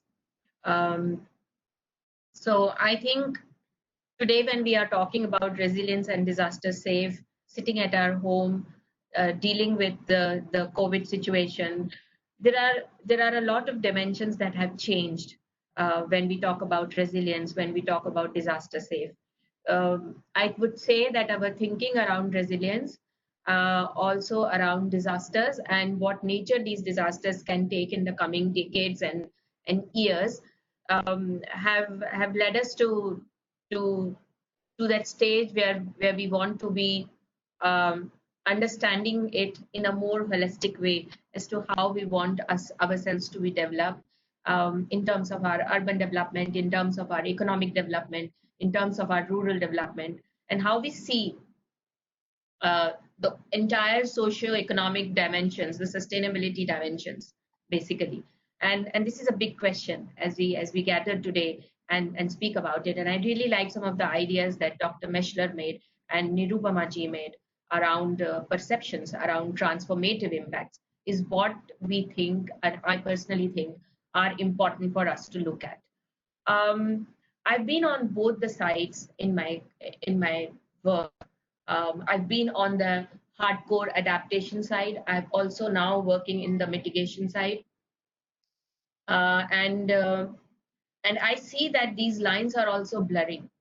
When we particularly talk about resilience, these lines are really blurring. So if I start with the history of it, when we used to talk about disaster a few years back, we actually thought that it was a response-oriented arena. And we gradually shifted and developed in India particularly towards planning for disaster. And I worked in my career a lot with many disaster management authorities, particularly in Assam, which was most recent, where we were not only looking at response, but we were response-oriented participation, but we were looking at how do we become more and more prepared for disasters that are inevitable, and particularly because of the climate change that has already happened. That brings me to some of the work that we had done in the south coast of India, where we looked at some of the urban centers, and we were looking at infrastructure resilience to sea level rise there. And this was all about being disaster safe, but it was also about being resilient. And it was also about locating our systems, designing our systems to be as resilient as possible. Also, science played a crucial role in that analysis, because the entire inventory of infrastructure resilience was prepared on the basis of some of the modeling that we did on sea level rise, for that matter, and how it will impact, what type of inundation will happen, what are the areas that should not have critical infrastructure, by the way, those areas located, and how will we actually evacuate people. So we have a lot of evacuation machinery in Indian setup, which is quite robust, by the way. But if we don't plan our infrastructure properly, if our buildings are not aligned to proper evacuation and quick evacuation for that matter, if our roads and transport systems are not linked together, no machinery can evacuate people in time. And then there's another question on early response systems, and how do we use those early response systems becomes very, very crucial. And I'm really happy to see where we've come. There's a lot to do, I agree. But I think in India, our early warning systems have gradually quite improved over a period of time. And I think there is a need to link them with our planning systems, the way we operate our systems. So for example, link it with our logistic transport systems. And at this moment, particularly in the smart cities, for example, we've been looking at some of these pan-city projects that have come up are all needed to be ICT-based solutions that help proper urban management. And these systems can also link to disaster safe management and disaster management, for example, at the time of any adversity if it comes to. Coming back to the other side of the resilience, of course, we know resilience means bouncing back and treating our systems in a way and planning our systems in a way that we can quickly bounce back economically, socially, structurally. And when I say the lines are blurring, I would say we have to look at resilience now, and a lot of people now, and particularly my work with C40, for example, we've started looking at transformative impact of resilience action as well. So a lot of cities are already thinking around what transformation can happen through our activities that are per se in the resilience arena. So for example, how do we not use our finite resources? How do we become more efficient in resource use, whether it is water, whether it is energy? Because this also adds to our resilience. The more efficient are we in the use of our finite resources, the more resilient we become to climate vagaries. And actually speaking, as much as science can predict, we still don't know what these impacts could be. And COVID is a good example. Nobody knew it was coming, and nobody knew the scale of it. We still don't know. So I would say as we go on improving our efforts to be more and more resilient and disaster safe, we have to parallelly build systems that help us work with, for example, nature-based solutions and be efficient in resource use. And my last point is around working towards carbon dioxide emission reduction. So we know this is 2020 already. The Paris Agreement is kind of targeting 2030, by which we should have reached or kind of reduced our emissions to 1.5 degrees centigrade. It's now 1.5. We were earlier at 2, but it's now 1.5 to prevent catastrophic climate impacts on us and our systems. And that is where Climate Group actually works.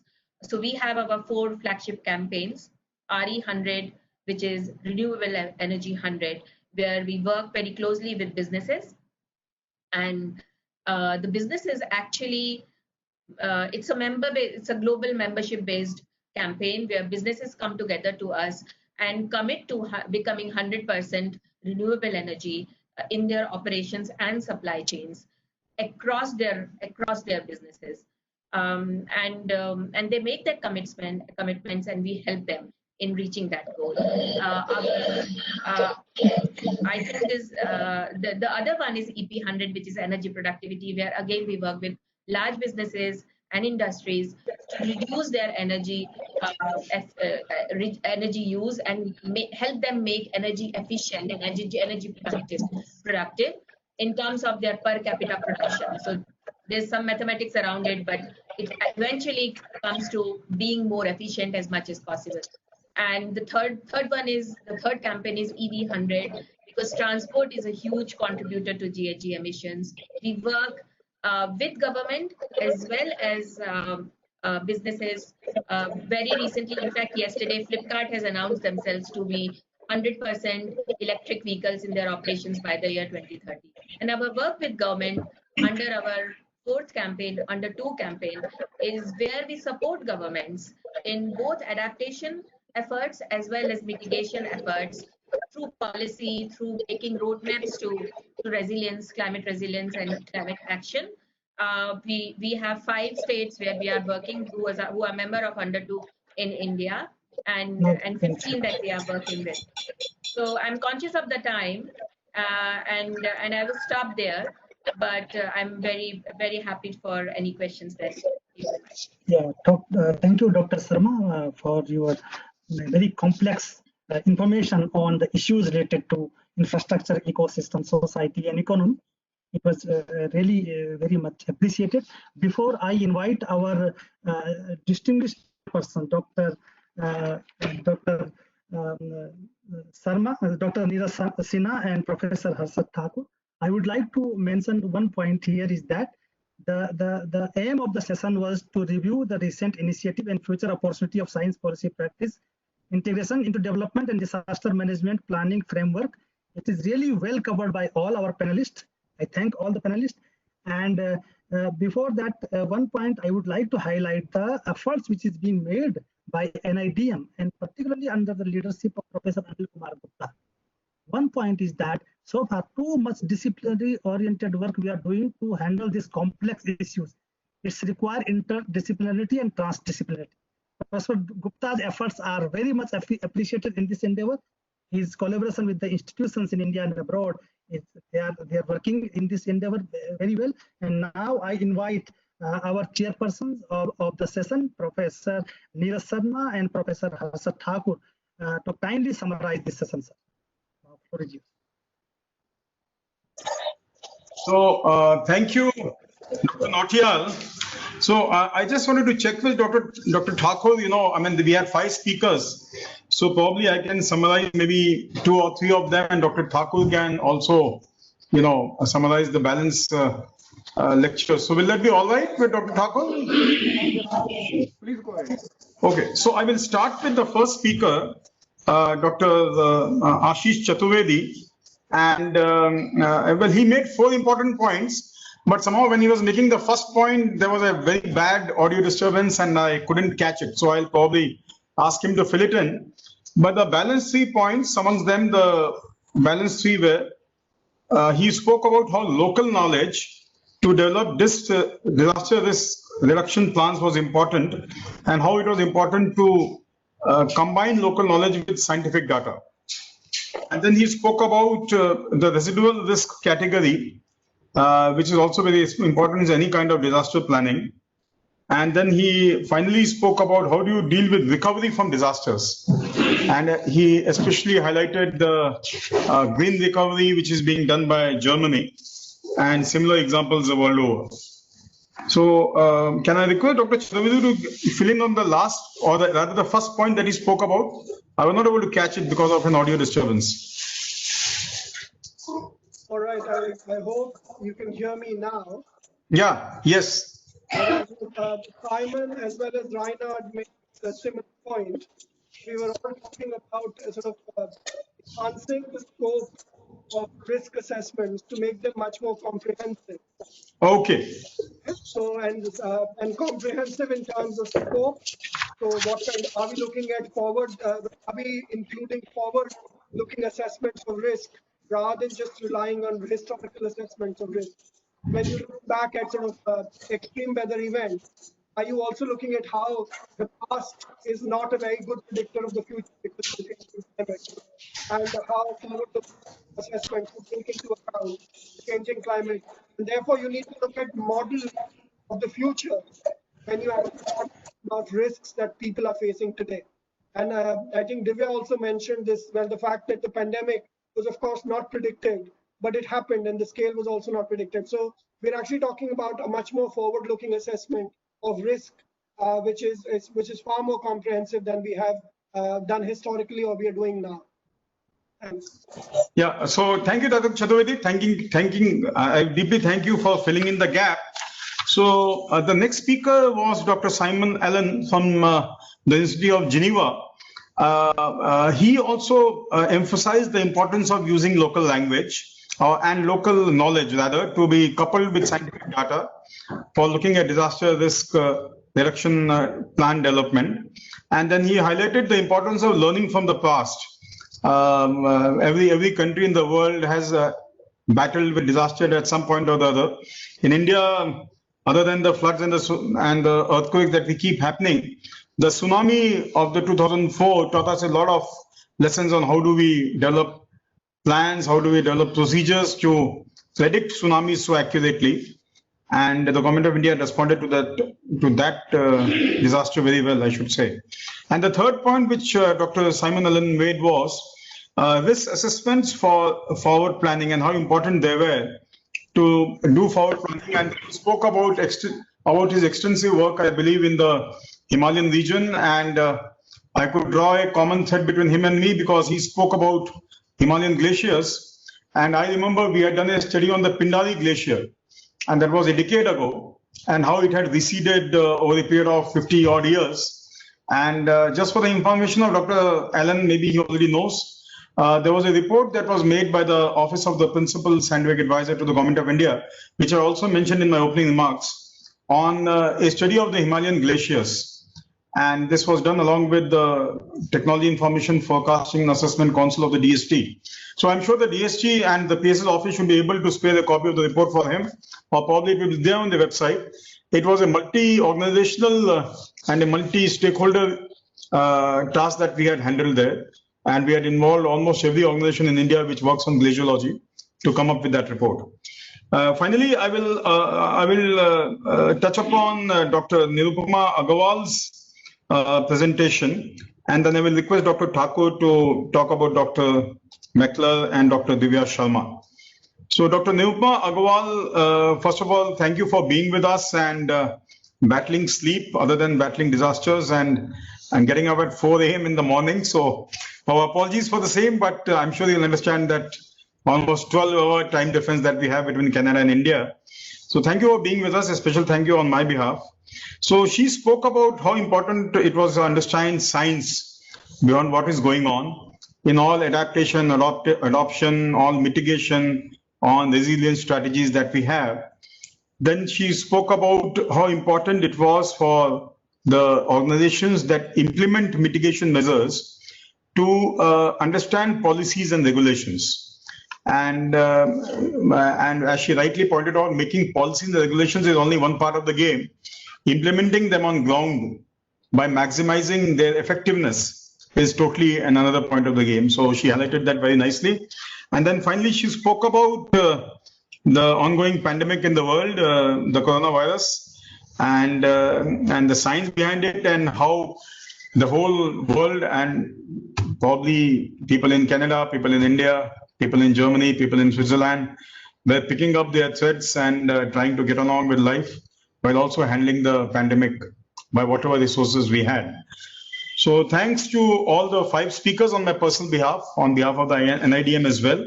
And I'll now pass on the floor to Dr. Thakur to summarize the lectures of the other 2 distinguished panelists. Thank you. Thank you, Dr. Sinha.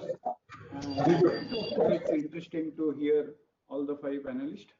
And I thank actually all of them for their speech, their sharing of their experiences.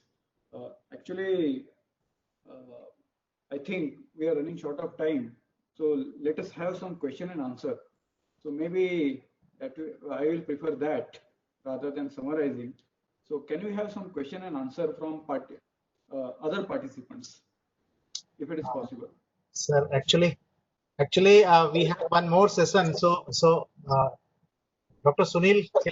Yes, sir. What we are requesting, because all are very actively participating, and we will be definitely encouraging all of our participants to send us mail and send us the queries with regard to these 5 interesting topics that our panelists have delivered. So what we can do is that we invite the question through email, and then we communicate to our panelists. Now we would like to summarize the session because we have one more session to be finished, sir, today. So I take this opportunity to extend sincere thanks to the chairpersons, Dr. Thakur and Dr. Sinha Saab, for sparing their valuable time to chair the session, and all the August panelists of the session, and Professor Sunil Nautiyal for moderating the session very nicely. All the experts are personally known to me, and I had the opportunity to work with them at some other occasions, and At present also we are collaborating on various fronts. So I'll be coming to them, each one of you, on the follow-up issues, because this is just a beginning. We have to strategically lead this issue, that how we take the science and technology forward to address this issue. Thank you very much. And now directly we're moving to the next session, which is the last session of the day. That is on the presentation of the deliverables of the CAPRES project, which is chaired by Dr. Atul Bagai, country head of UNEP India, and Professor Vinod Sharma, Vice Chairman of Sikkim Disaster Management Authority. And the facilitator of this session is Dr. Akhilesh Surjan from the Charles Darwin University, Australia. Dr. Atul Bagai will be joining in a while for some time.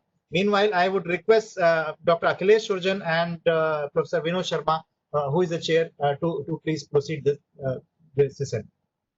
Dr. Akhilesh.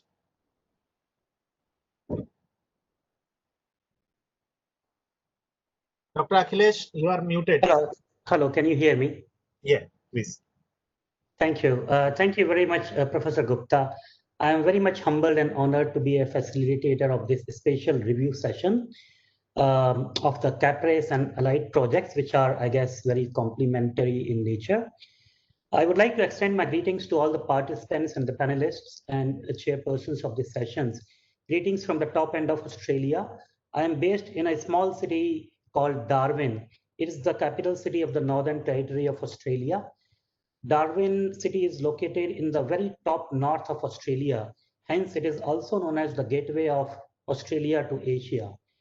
We enjoy close association with a number of neighboring cities of Asia, including Delhi, which is capital of East Timor, Manila, Jakarta, Bali, Singapore, and Papua New Guinea, etc. Coincidentally, Darwin remained one of those safest places within Australia, as well as probably in the world, because in the city of Darwin, as well as in the Northern Territory, we had no community spread of COVID-19. As we noted that this specific session is a review session where we'll be, reviewing a couple of mega projects, and one of the mega project is climate adaptive planning for resilience and sustainability development in multi-hazard environment, CAPRES in short. This project is supported by the Department of Science and Technology of the Government of India under the National Knowledge Mission on Climate Change. We have to acknowledge that this project is a 3-year project, started only in June 2019. Just over 1 year, in other words. And the progress of this project must have been impacted badly and severely by COVID-19, which is haunting the global community for the last at least 6 months to 9 months. But I would like to salute determination of Dr. Anil Gupta and his able colleagues who have founded this innovative and rather very climate-friendly way to bring us all together in this form of web-based seminars and forums. I'm very privileged to also welcome the chair of this session, Professor Vinod Kumar Sharma. I know him as a very respected senior professor since my student days, more than 2.5 decades ago, and he is currently vice chairman of the Sikkim State Disaster Management Authority, as well as senior professor of the IIPA, New Delhi. I'm so happy to see him still very active and vibrantly contributing to the field of DRR and CECA. And we will, in due course, we'll also welcome Dr. Atul Bagai. So we'll have a couple of presentations in order. There are total 5 presentations, I guess. But before that, let me invite Professor Sharma for his opening remarks. May I request Professor Sharma to make short remarks for about 4 to 5 minutes, please. Thank you very much, Professor Surjan. I'm seeing you, virtually after a long time. Thank you, Anilji, that you invited such an eminent person in this area, and he's available, he's giving his time from Australia. Since I know the project, right from the beginning, and I know what they are doing, I think it's a very, very unique project. And my initial remark is that I think NIDM is doing some research work in which, the Sindai framework, the Paris Agreement, Prime Minister's 10-point program, which is given by Honorable Prime Minister. So it's a sort of convergence, So they are not seeing climate adaptation separately, disaster risk, as separate subject. And they are trying to bring, all these ministries, all these role players together. And I think this is a very, very innovative work. And this is a very small, sort of project, which is, which will give all these things to other researchers. And I think this is the beginning. Dr. Anil Gupta, right from the beginning, he is talking about environmental management and linking it with disaster risk reduction because of his background in environment. Same is with me. Background is also ecology, environment, and I was also pleading when I was with the UN DRR with as a member, I was also advocating the same, that how to converge, the climate change and disaster risk reduction. So I'm so glad that, now there is a small project. And I will again say that this is the beginning and will give direction to the young scientists that what are the areas basically where they can work. So after these 5 presentations, I will give detailed remark or maybe concluding remarks. But I stop here because the time constraint is there and we are running short of time. Thank you very much, Akhilesh Surjanji, for and I'm so happy that I'm associated with you. Over to you, Akhilesh. Thank you very much, Professor Sharma. May I kindly request you to just address me as Akhilesh? It is quite embarrassing for me to hear Professor Surjan from you, sir. And I appreciate, the kind of key message which you just shared, that this is the high time for us to stop working in silos and acknowledging the interconnected nature of the pressing global challenges, be it in the form of climate change, be it in the form of DRR, be it environmental degradation, be it COVID-19. And we have to acknowledge these interconnections between these global pressing challenges and work together. Let me see if we have the another chairperson, Dr. Bagai is also here. Seems not. Maybe he may be joining in some time, so we can proceed, and then in case he is able to join, then he will share his thoughts. He has conveyed me. Yeah. Thank you very much, Professor Gupta. I would like to remind that these presentations are more of Akhilesh ji, I'm sorry to interrupt you. Shri Atul Bagai ji is here, so we can request for his remarks.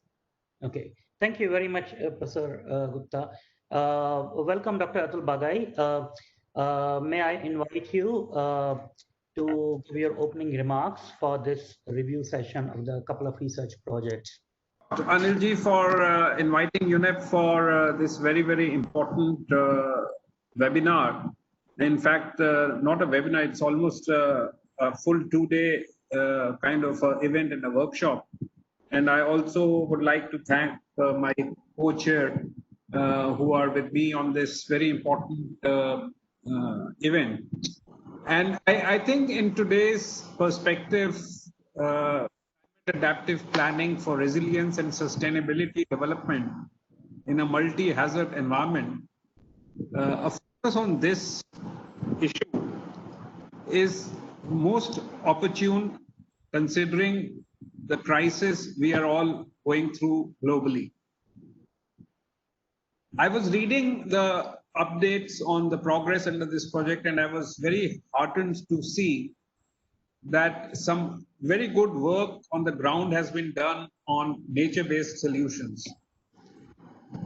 And in fact, the present pandemic that has enveloped the whole world, the science is taking us to conclusions that nature-based solutions are going to be one of the most important ways and approaches the world community should adopt to address the pandemic, and also to see how the science beside this kind of a virus or this kind of a pandemic emanates from what we have done to our ecosystems and to our biodiversity in the last 50 years. And I think this pandemic brings forward a renewed kind of a vigor to see how disasters should be handled.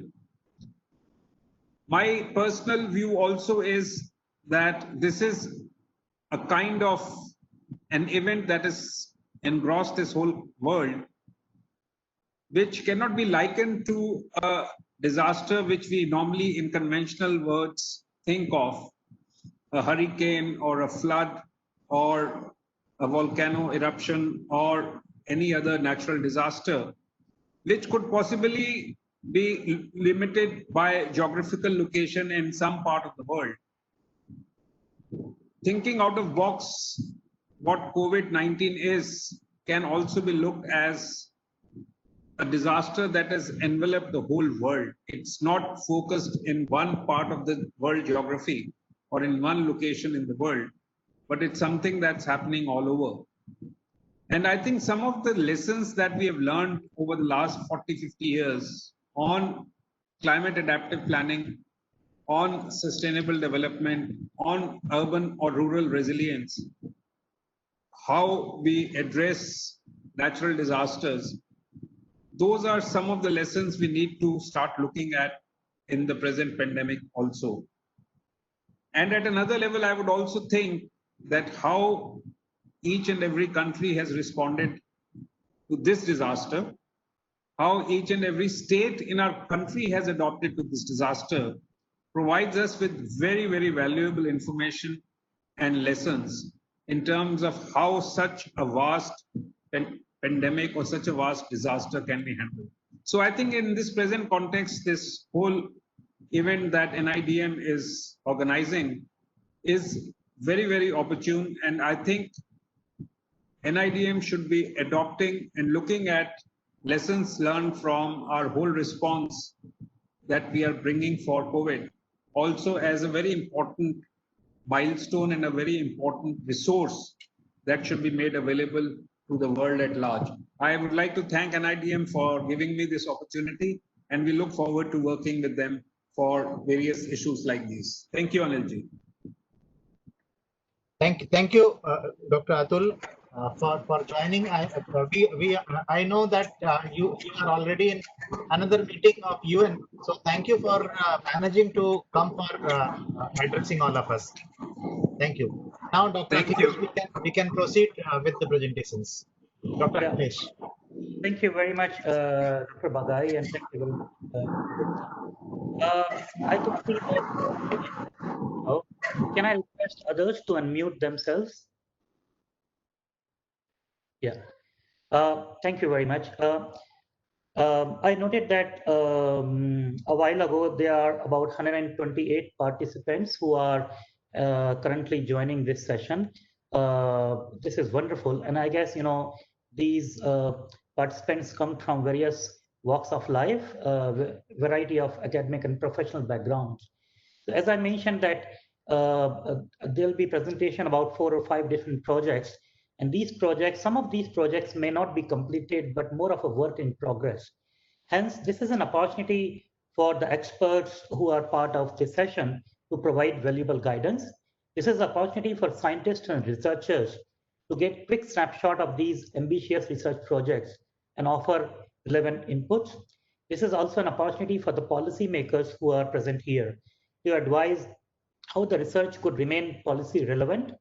This is an opportunity for the practitioners to provide feedback on how applicability of these research projects could marry with the ground realities. And this is an opportunity for the multidisciplinary stakeholders to help disseminating the research findings and continue the dialogue with the research teams. So with this humble request to all the participants, may I invite our first presenter, Ms. Thinless Chondal. She'll be talking about some key deliverables achieved in the Division of Environment, Climate and Disaster Risk Management at NIDM. And you have about 5 minutes to complete your presentation. Over to you, Ms. Chondal. Thank you so much, sir.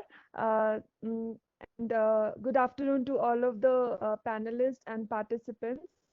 I request Pritha to kindly share my presentation because I've shared my presentation with her. Yeah, she's sharing. She's sharing. You can make it full.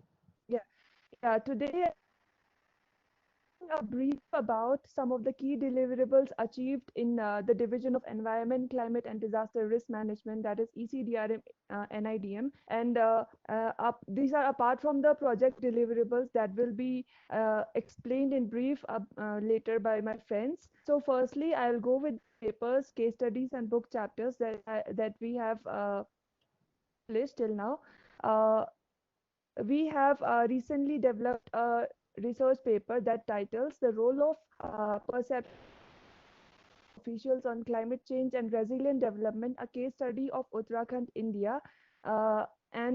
This was developed realizing the importance of stakeholder perception study and their role in resilient development because they are the key player in any policy formulation and policy execution and policy implementation. We have undertaken this study. This study was undertaken last year, and recently this publication is being accepted by National Journal for Disaster Resilience in Built Environment to publish in their journal. Apart from this, we have developed a paper on extreme temperature events, that is heat wave and cold wave, and their implication on health adaptation and resilience.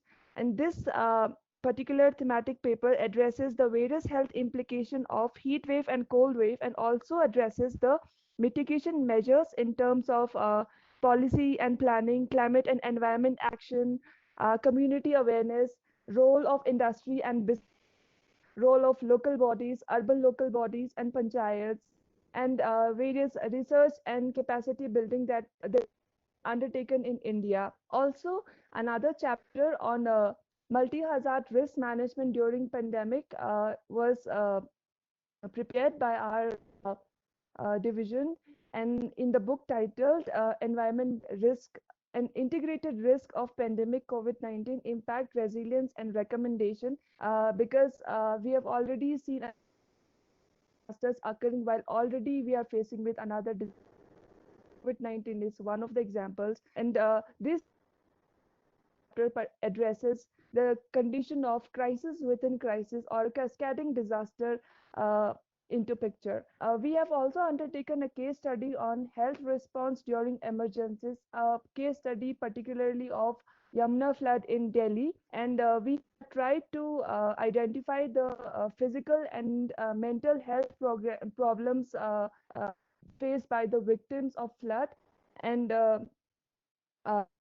these health problems are particularly caused due to the aggravated factors of vulnerability of the community that are living in the floodplains of Delhi. And also another case is undertaking in collaboration with IIT Tirupati on the topic mainstream end-of-life management of solar panels in India, a step towards disaster risk reduction using life cycle approach.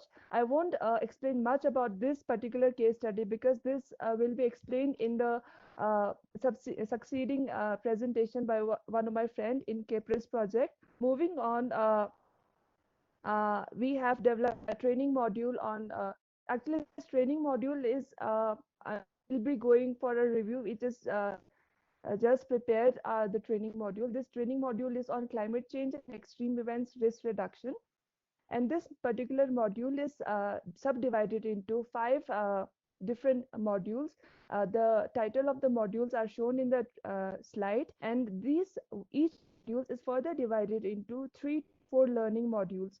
This module is a very comprehensive and holistic module because it explains disaster risk management and the policy instruments that are available for environment and disaster risk reduction, mainstreaming of DRR in various things like development, disaster aspects also, and action planning in disaster risk management.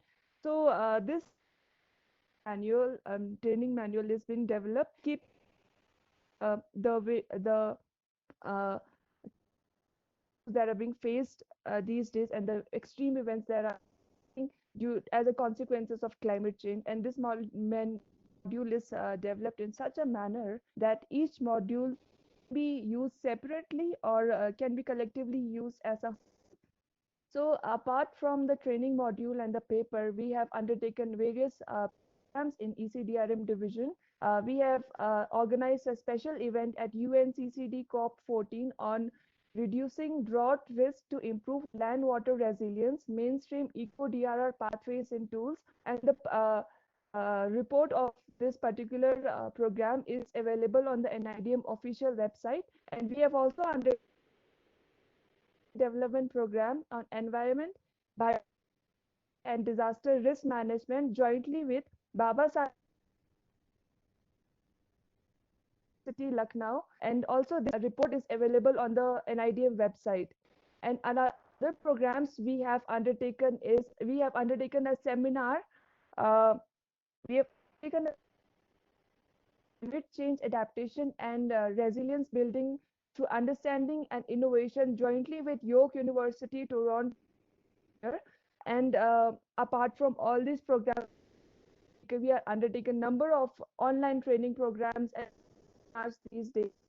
So I only mentioned only two of the programs. One is environment and disaster integrated risk resilience and sustainable development, and another webinar we have recently organized is climate science popularization for public safety. So apart from all these things, my colleagues will be explaining about the various deliverables and in the process. So I won't take much time. I'll sum up with thank you so much. Thank you very much, Ms. Chandal. I guess, you have a very wide coverage of areas within your division, including extreme temperature, COVID-19, health resilience, solar panels, dealing with the local officials and their perceptions and developing training modules and whatnot. Congratulations for that. Let me thank you and take the opportunity to invite Dr. Anjali Bernwal. She'll be speaking about health resilience and capacity building project, and you have 6 minutes, Dr. Anjali, to present your case. Yes, sir. Thank you so much for inviting me for the presentation. A very good evening to everyone. I am Dr. Anjali Bernwal, Research Associate in the project Health Adaptation and Resilience, Advancing Strategic Knowledge and Capacities. Let me share my presentation here. Presentation visible? Yes.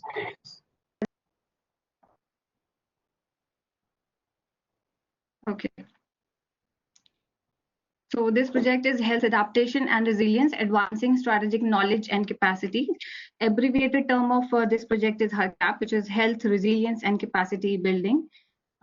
This project is sponsored by World Health Organization India. Our project director is Professor Anil Kumar Gupta, and this project is for 1 year duration. It started last year in October 2019. We are 2 project staff working under this project, myself as research associate and one GRF is also there.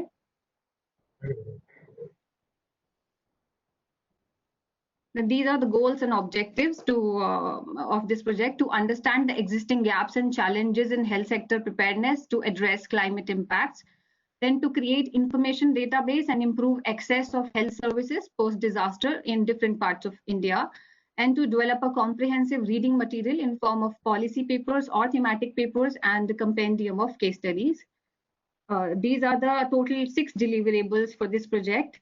First is drafting National Health Adaptation Plan for climate change related disasters, which is to enable the development of resilient health services.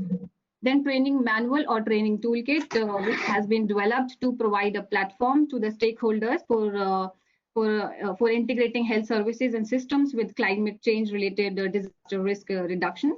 Then we have drafted 2 thematic papers, compendium of case studies, directory of experts, and policy papers. There are 4 policy papers and 1 national policy paper we have drafted. Now, before finalizing the framework of a National Health Adaptation Plan, we conducted 4 regional consultation workshops with experts from various domains.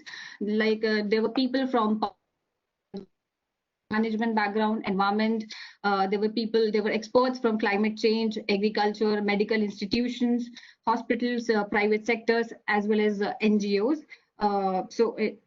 The main purpose to conduct this consultation workshop was to get collective feedback and suggestions to understand existing gaps and challenges in the sector preparedness, and to recognize region-specific issues for health adaptation and disaster resilience.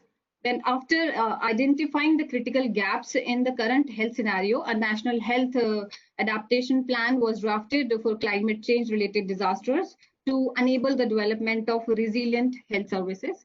This is the outline of National Health Adaptation Plan. This NHAP comprises of total 8 chapters. First chapter talks about the background. Second is on goals and objectives. Third chapter talks about the hazard, risk, vulnerability, and capacity gaps. Fourth chapter discusses about the health implications of climate change and related disaster.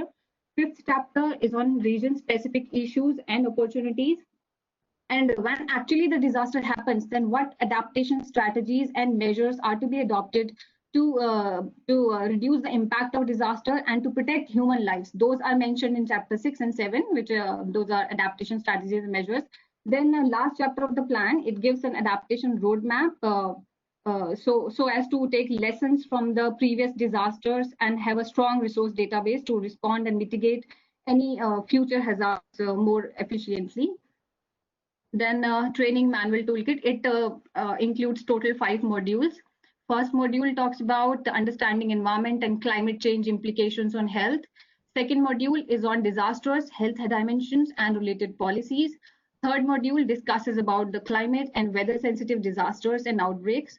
Fourth module is on risk, vulnerability, and impact assessment, integrating DRR in health sector. Fifth module is on health system and health resources adaptation and resilience. Then we have drafted 2 thematic papers. So first is based on health challenges following water-related natural disasters, floods and drought. And another thematic paper is on health impact due to heat wave and cold wave.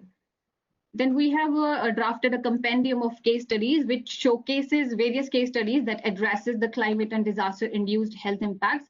It also highlights the lessons learned from different parts of our country facing impact of climate change and disasters such as floods, droughts, dust storms, air pollution, etc.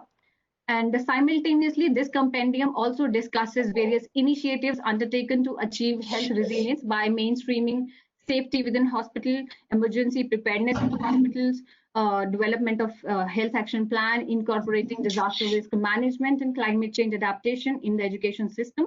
And for this compendium, we had received around 40 to 45 case studies. And after peer review and all, we have included around 25 case studies in this compendium. Then we have developed the directory of experts, institutions, and other stakeholders. It contains, we have developed this directory in the form of Excel sheet, and it contains 6 spreadsheets which enlist all the details of resource persons, details like the name of the contact person, his contact details, his email ID, his designation, his complete address. And this 6 spreadsheets, first spreadsheet has all the details of experts and NGOs working in the area of climate change, health adaptation, and from disaster management as well. And second spreadsheet has all the details of various experts from various organizations. Then third has all the details of relief commissioners of our country. Fourth has all the details of secretaries of ministries. Sixth spreadsheet has all the details of state institutes of rural development. And lastly, we have all the details of administrative training institutes. And we have, why we have used Excel sheets in this format, because there's always a scope, to further edit. Like we can delete any detail, or we can further add any details in this directory. Then lastly, we have drafted 4 policy papers on climate-related health adaptation and resilience in India for northern region, for southern region, for eastern and northeastern region, and for western region. And overall, we are also drafting 1 national policy paper on climate-related health adaptation. So yes, that is it about my project. Thank you so much. Thank you very much. The first thing I noted about the basic project is, may I request others to please mute themselves? Thank you. The first impressive thing I noted about this project is that this project started only sometime in October 2019, and that is not very long ago. And within a couple of months, these health sector adaptation plan program is also coincides with what we are experiencing in COVID-19. I guess most of the participants in today's forum, although they are from different parts of the world, but majority of them are based in India. And what we have seen in the case of cyclone response, that we have to respond to this mega evacuation took place in certain parts of India and Bangladesh in the middle of COVID-19, and that provided a very unique challenge. The second very important and impressive point I noted is the publication of number of case studies, reports, policy briefs, and papers, etc. I request our able colleagues of NIDM to kindly provide, once this project is completed, provide all these reports for the benefit of the larger community. And I request all the participants that please provide your email IDs in the chat room or Q&A area, so that your specific comments or queries can be addressed later on by the people who are presenting today. Let me take this opportunity to thank Dr. Anjali and invite next presenter, Dr. Sonal Bindal. Dr. Sonal will be talking about crisis management plan for water contamination emergencies. Dr. Sonal, you have 5 minutes for your presentation. Thank you so much, sir. Good evening, everyone. I am Dr. Sonal Bindal, working as a research associate with NIDM, National Institute of Disaster Management, under the supervision of Professor Anil Kumar Gupta, sir. We are working on the preparation of National Crisis Management Plan for contamination of water bodies. It is very well known that water is the survival of life on Earth. It sustains the existence of biotic components on this planet. Water is present in various forms, in rivers, lakes, ponds, canals, reservoirs, etc. It is required for a variety of purposes, from industrial to domestic. And however, despite of being so important, both natural as well as intentional and non-intentional anthropogenic activities often contaminate these water bodies. Many a times, a sudden contamination of water bodies leads to a situation of crisis or havoc, like which is posing a great threat to lives and environment, biodiversity, and have several health implications. Recently, there has been a case of riots in Delhi, which to the contamination of Munnar Canal water, leading to a crisis situation. The other situations are also not hidden. These contamination of water bodies could be chemical or bacteriological in nature. For instance, the chemical discharge from factories or pesticides used in agriculture, damage to sewage treatment plants, sudden contamination from a mass gathering such as Kumbh Mela, if by any technical fault the sewage treatment plants stop functioning. All these situations could lead to the occurrence of crisis for contamination of water bodies. And to deal and such situations, we need a plan. So why this plan is essential for contamination of water bodies, to protect the public health from harmful implications, to understand the impact and measure the vulnerability. This plan will also provide a clear and practical guidance on how to respond during instances of water crisis associated with contamination of water bodies, and also to evaluate resilience options that are effective and cost effective in nature. This plan is in context, with the Prime Minister's Agenda 10 on disaster risk management, which draws integrated approach towards implementation of Sendai framework for disaster risk management, disaster risk reduction, and sustainable development goals. Specifically, in it imbibes the principles of disaster management. Sonal, you can move little faster and you move your PowerPoints also. Your PowerPoints are not moving, and then you manage the time. No, now you have hardly 4 minutes. Huh? Yes. So I will come directly to the major goals of the project, which is to understand the existing gaps and challenges in crisis management plan for dealing with contamination of water bodies, to understand the role of key institutions who have direct and indirect involvement in crisis management plan for water bodies, and to delineate a framework for development of CMPWB, which is the abbreviation of this project, and development of a toolkit, training toolkit. In this context, we had a national consultation workshop wherein 48 stakeholders representing 29 states and 7 cities of the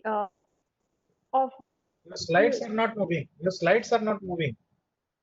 You show the structure and then you show the layout of the plan, and then you can move on. We had 2 consultation workshops. One was held in the month of May and was held in the month of August. We have prepared a first draft plan for crisis. We have followed the roadmap.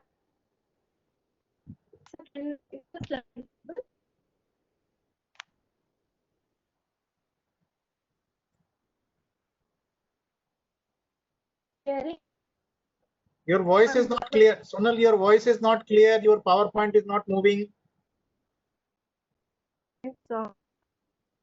In case we have any problem, we can move to another presentation. Then meanwhile, you can fix the things.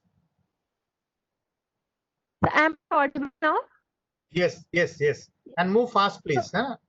Yes, just 2-3 minutes. You conclude. So this is the roadmap we have followed for preparation of crisis management plan for water bodies. And the detailing of the plan was done. Then studies were undertaken. The conduction of first national consultation workshop. Then we have conducted a HRBC exercise to understand the various hazard, risk, vulnerability assessment involved in the making of the plan. And then the first draft was submitted to CPCB, and we have received the comments from the same. And we are working on the preparation of the second draft of the plan.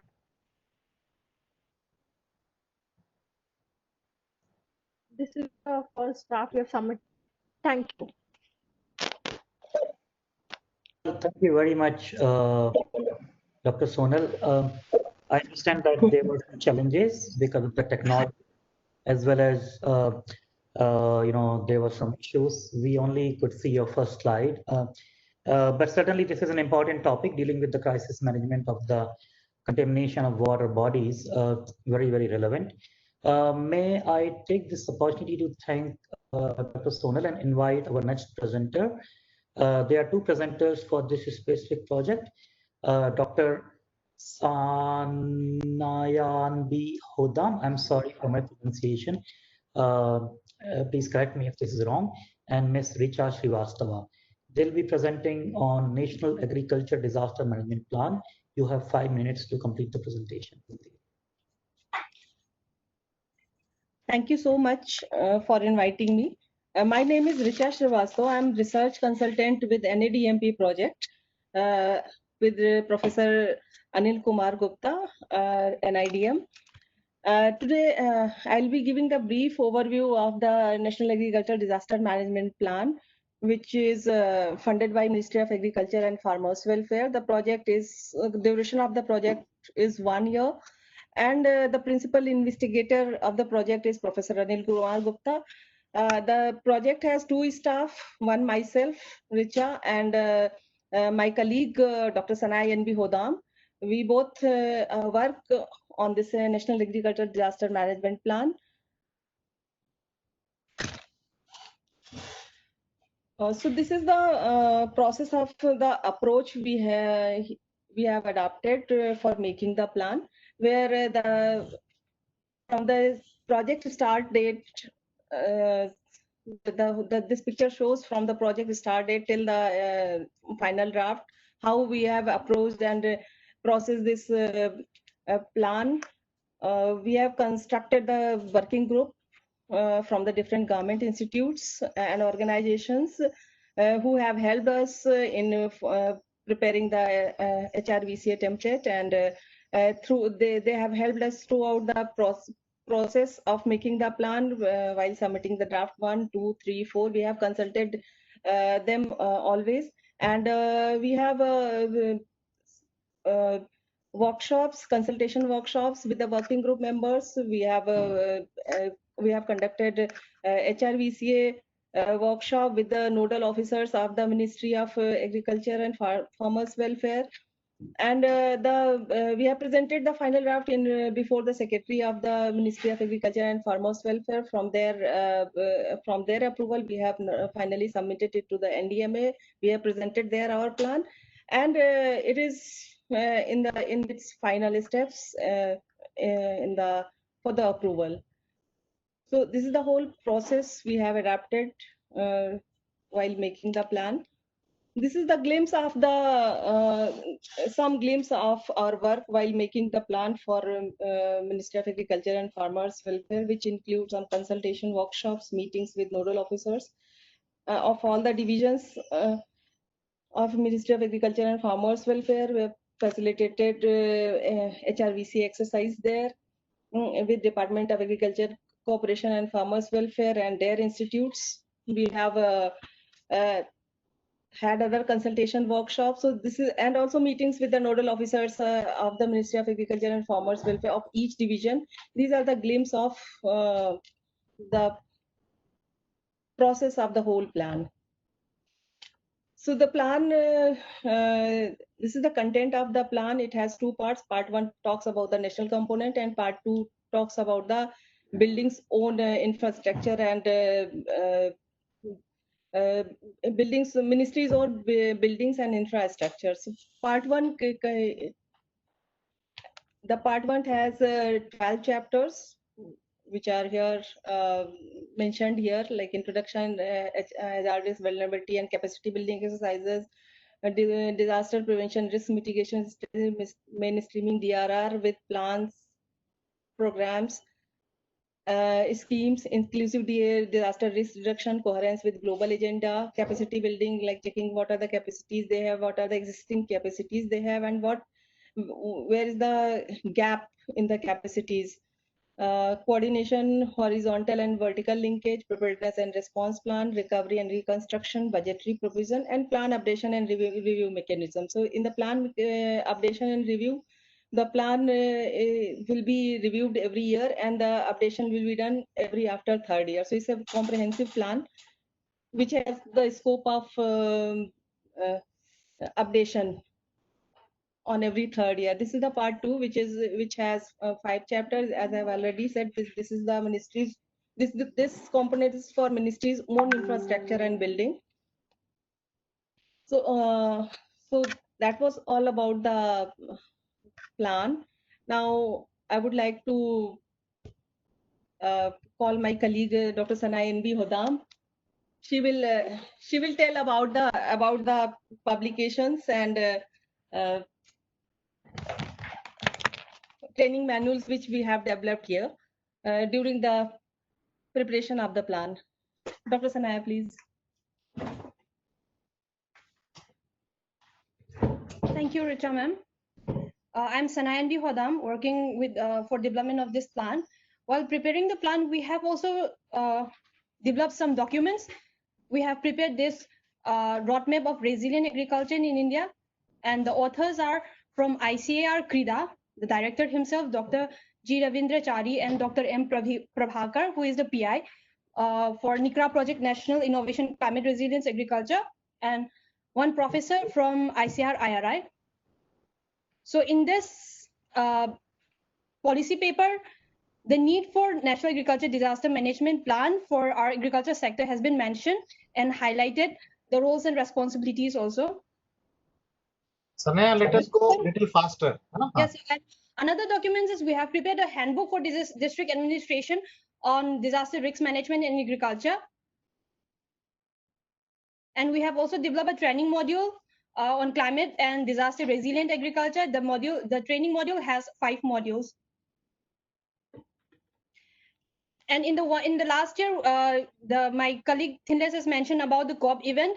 In there also, NIDMP was presented as a move towards global drought initiative. That's all. Thank you. Thank you very much, Dr. Hodam and Ms. Srivastav.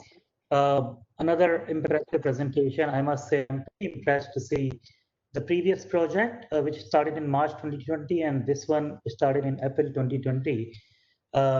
It seems that I'm not talking to humans, but rather superhumans who are able to achieve so much despite a lot going on in the home country. Let me invite the final presenter of the session, which is Ms. Dr. Sweta Das. And Dr. Das will be talking about the CAPRES project. Dr. Das, over to you now.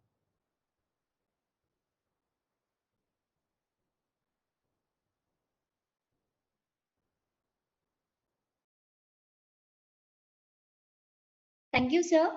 I'm Dr. Sweta Das. I'm working in CAPRES project, and on behalf of Team CAPRES, I'll be presenting today's CAPRES presentation. So basically, the CAPRES stands for Climate Adaptive Planning, Resilience, and Sustainable Development in Multi-Hazard Environment. This is a 3-year project that is funded by Department of Science and Technology, and it has started in last year June. And the PI is Professor Anil K. Gupta, and I have with me one Ms. Pritha Acharya and Shweta Bhardwaj.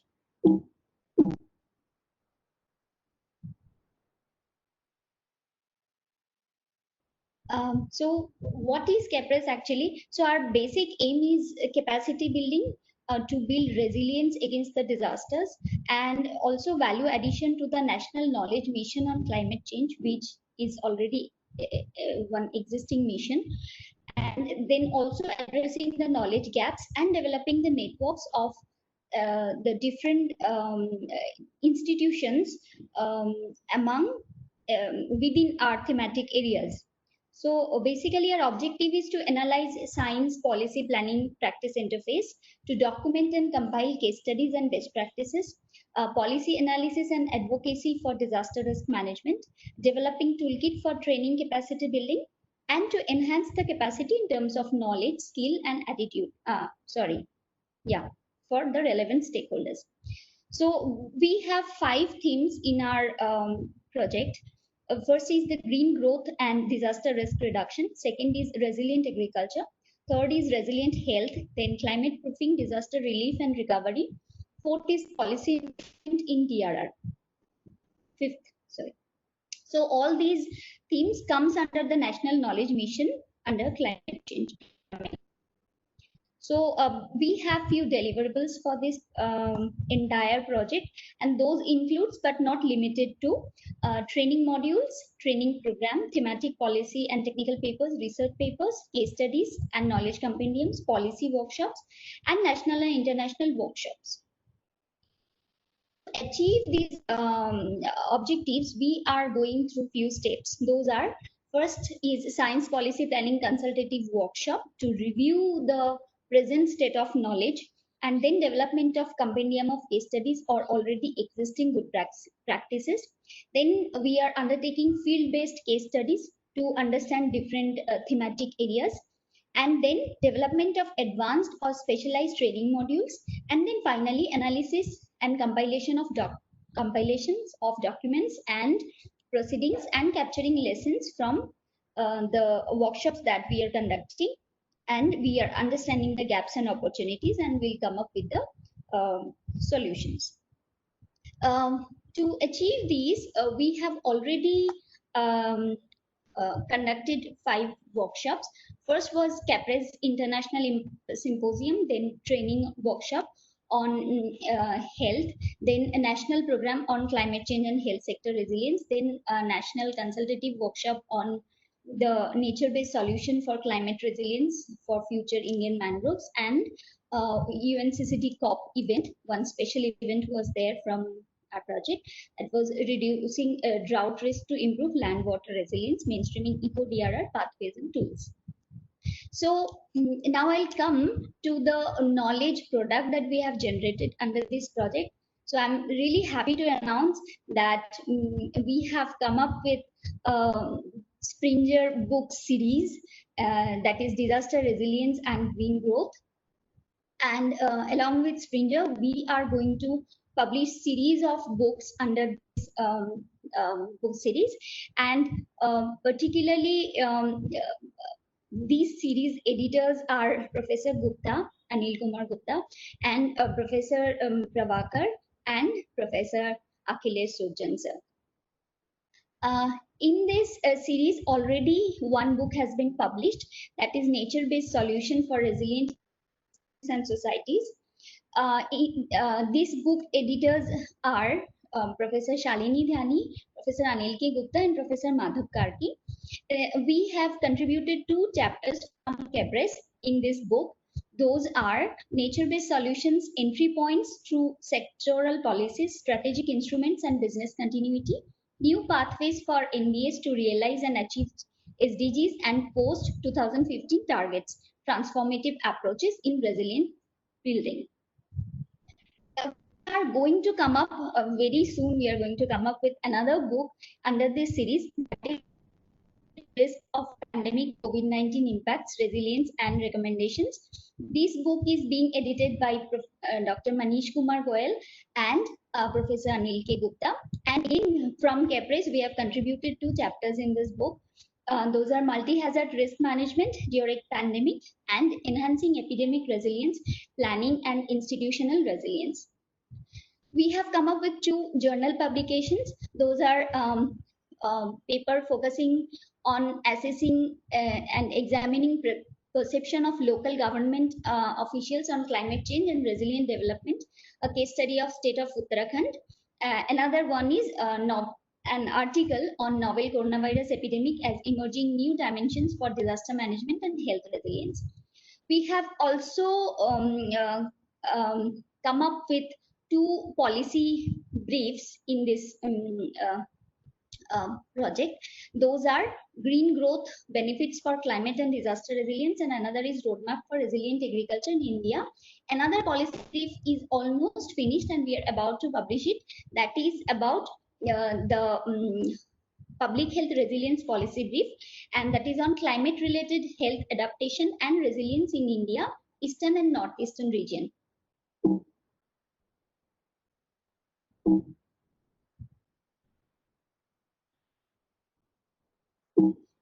I'm not able to change my slide. Yeah. Yes. Then we have come up with 4 proceedings of our workshops. First one is from the international workshop that we conducted from Kebres.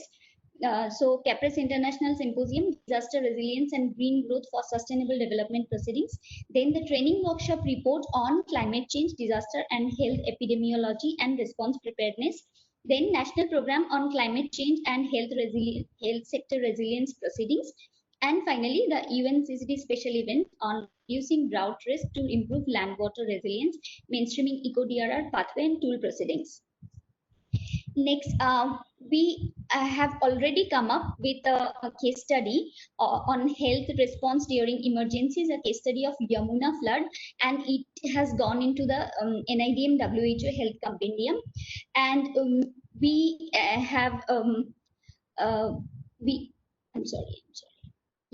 we are producing we have produced 2 training briefs, green growth and disaster risk reduction and on health resilience. Then we are on the process, almost finished, of preparing 2 training modules on resilient agriculture system and public health resilience. And the third one, the risk resilience in cities, this module we have already published. So this module basically aims at building understanding on the concepts of frameworks for urban risk resilience, and provide practical guidance to the urban local governments and local people to how to behave in case of emergencies and how to build disaster risk resilience in urban context. And we are coming up with few good case studies. In that, one is compendium of case studies where we have called for good practices and case studies from outside, and we are in the process of review. And also we are coming up with 4 field-based case studies. Those are climate resilient agriculture and socio-ecological sustainability, agriculture resilience assessment over central India under climate change, study of integrated and resilient farming system in Himalaya under climate change, and mainstreaming end of life management of solar panels in India, and socio-ecological resilience to cyclone vulnerability. So these 4 case studies are basically field-based case studies, and we are coming up with that. And the last one I have already mentioned that it has already been included. Again, I'm not able to change. Yeah, so these are the examples of 2 field-based case studies that we are coming up with in very near future. It's it's going to be published. And finally, I'll come to the books that we have come up with. And the first book that has been published is Management Framework for India, Loss and Damages. These, along with GIZ and Ministry of Environment and Climate Change, we have published this book. And the second book that we are going to publish in very soon, like maybe in few weeks, it will come. So that is on climate change and disaster risk management. This is a policy document basically on climate change and DR, and along and that is all. Thank you so much. Well, thank you very much, Dr. Das, for your comprehensive presentation on CAPRES. Before I invite the chairpersons for the closing remark, I cannot resist myself by mentioning that. Can I request others to please mute themselves? So I'm amazingly impressed by, proud of the women in science. One remarkable aspect of this session is that all the 6 presenters of these projects are very knowledgeable, hardworking, and energetic women scientists who are determined to act as a catalyst to bring a positive change towards a resilient world. Well, with this, may I invite Professor Sharma for his closing remarks as a chairperson. Over to you, Professor Sharma.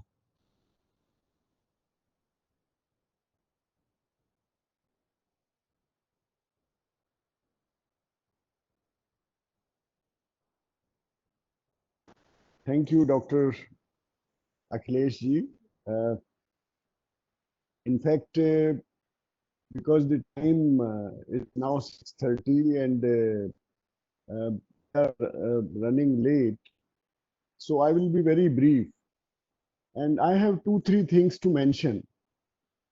I mean, I will not summarize, what they have said, in their presentation. I think each and every presentation was very impressive. They have taken all important aspects of climate change adaptation.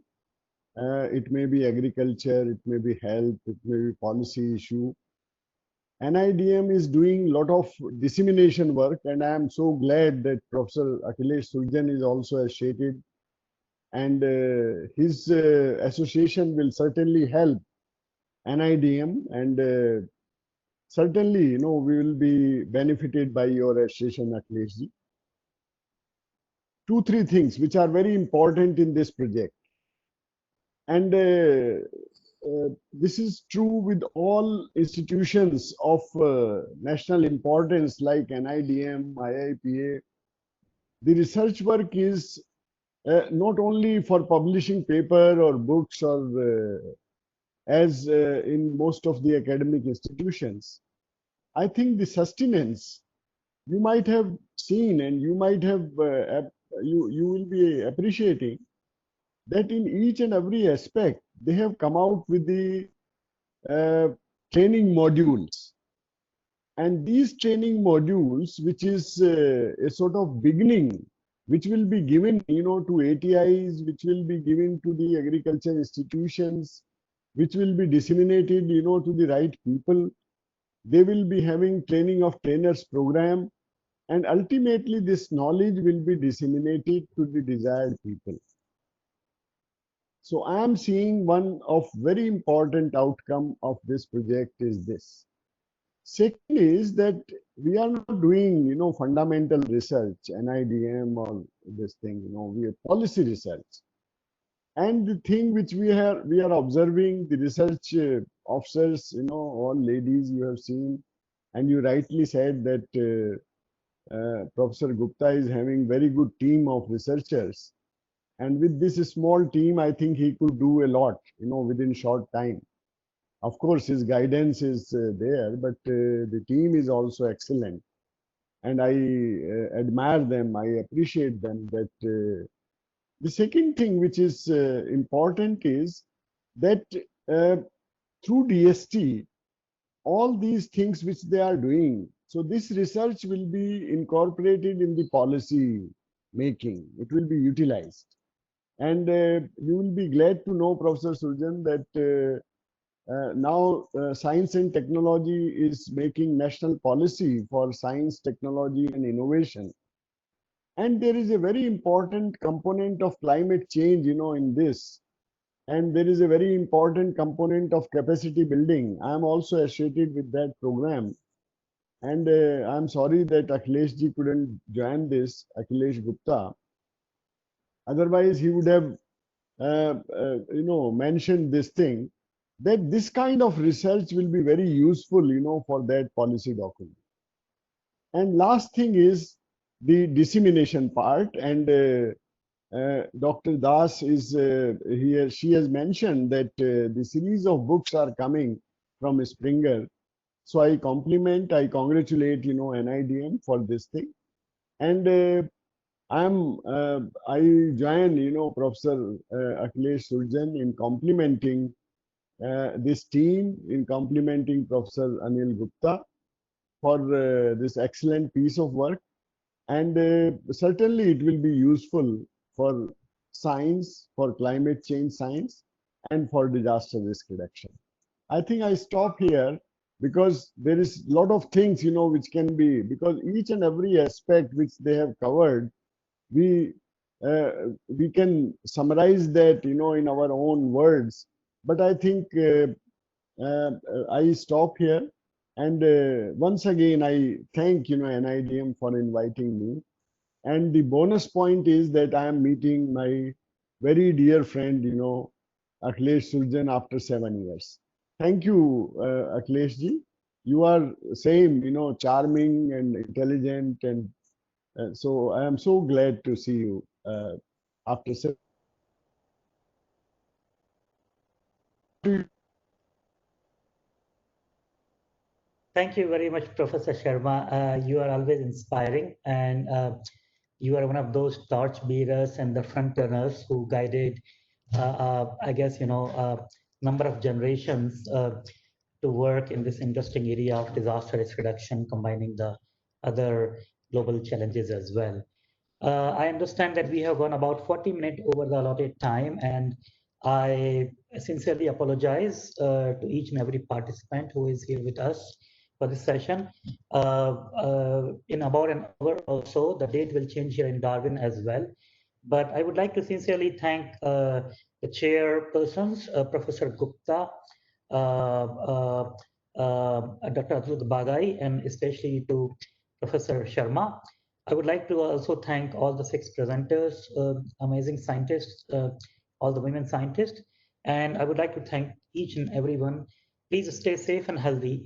I sincerely wish and hope for a better tomorrow, where we as a global community will take challenges of climate change, disaster resilience, environmental degradation, as well as COVID-19 with similar level of strong political and economic will. Thank you very much, everyone. And over to you, Professor Gupta. Thank you, Professor Surjan, for nicely conducting this session. And thanks to Professor V.K. Sharma, sir. He is always a source of motivation and encouragement to all of us. He is my guide also. So I always learn a lot from him. And his present itself is a source of inspiration and a lot of encouragement. So thank you, sir, for joining.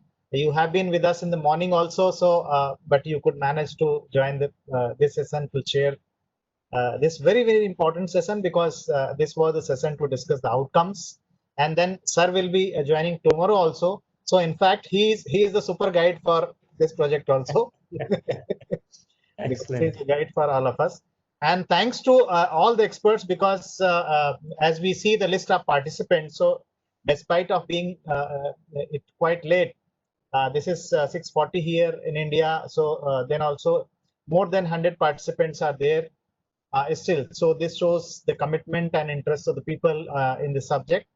And thanks to all my colleagues, all my team members who made excellent efforts in developing their presentations. In fact, had it not been a virtual event and a kind of a physical event, probably each and every project could have taken more than 30 minutes or so, or even some of the projects maybe an hour, because I recall the agriculture project, the plan presentation, it took minimum 35 minutes.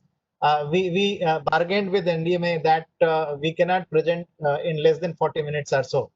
So it is like this, but here we just wanted to inform the kind of activities we are into, and we want more insights, because tomorrow there is the advisory committee meeting, and also that meeting is also strategically important, because there we will also discuss with some of the experts, and the experts will also give us a lead that how we take the agenda of the science and technology policy for climate risk management, because as Sarma sir informed that the science and technology in overall that is being worked out, but science and technology, especially for climate risk management, what shall be its course of action for the coming time. So that also we will be taking the lead from the experts also.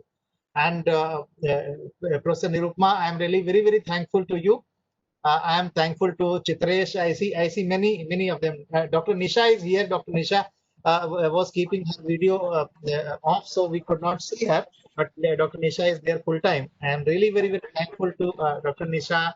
I am really thankful to Professor Nautiyal, who is my good friend and always very appreciative. He's a very hardworking scientist, and so many other experts, and even the participant also see a number of experts who have joined as a participant. So that is really very encouraging to all of us, and let us hope that tomorrow's deliberation will also be useful. And as I told earlier also, that as a follow-up of this workshop, we will be coming to each one of the participant, each one of the expert and participant also to work out strategically on the follow-up also. So thank you very much. Stay safe, and let us see you tomorrow. Thank you. Bye-bye.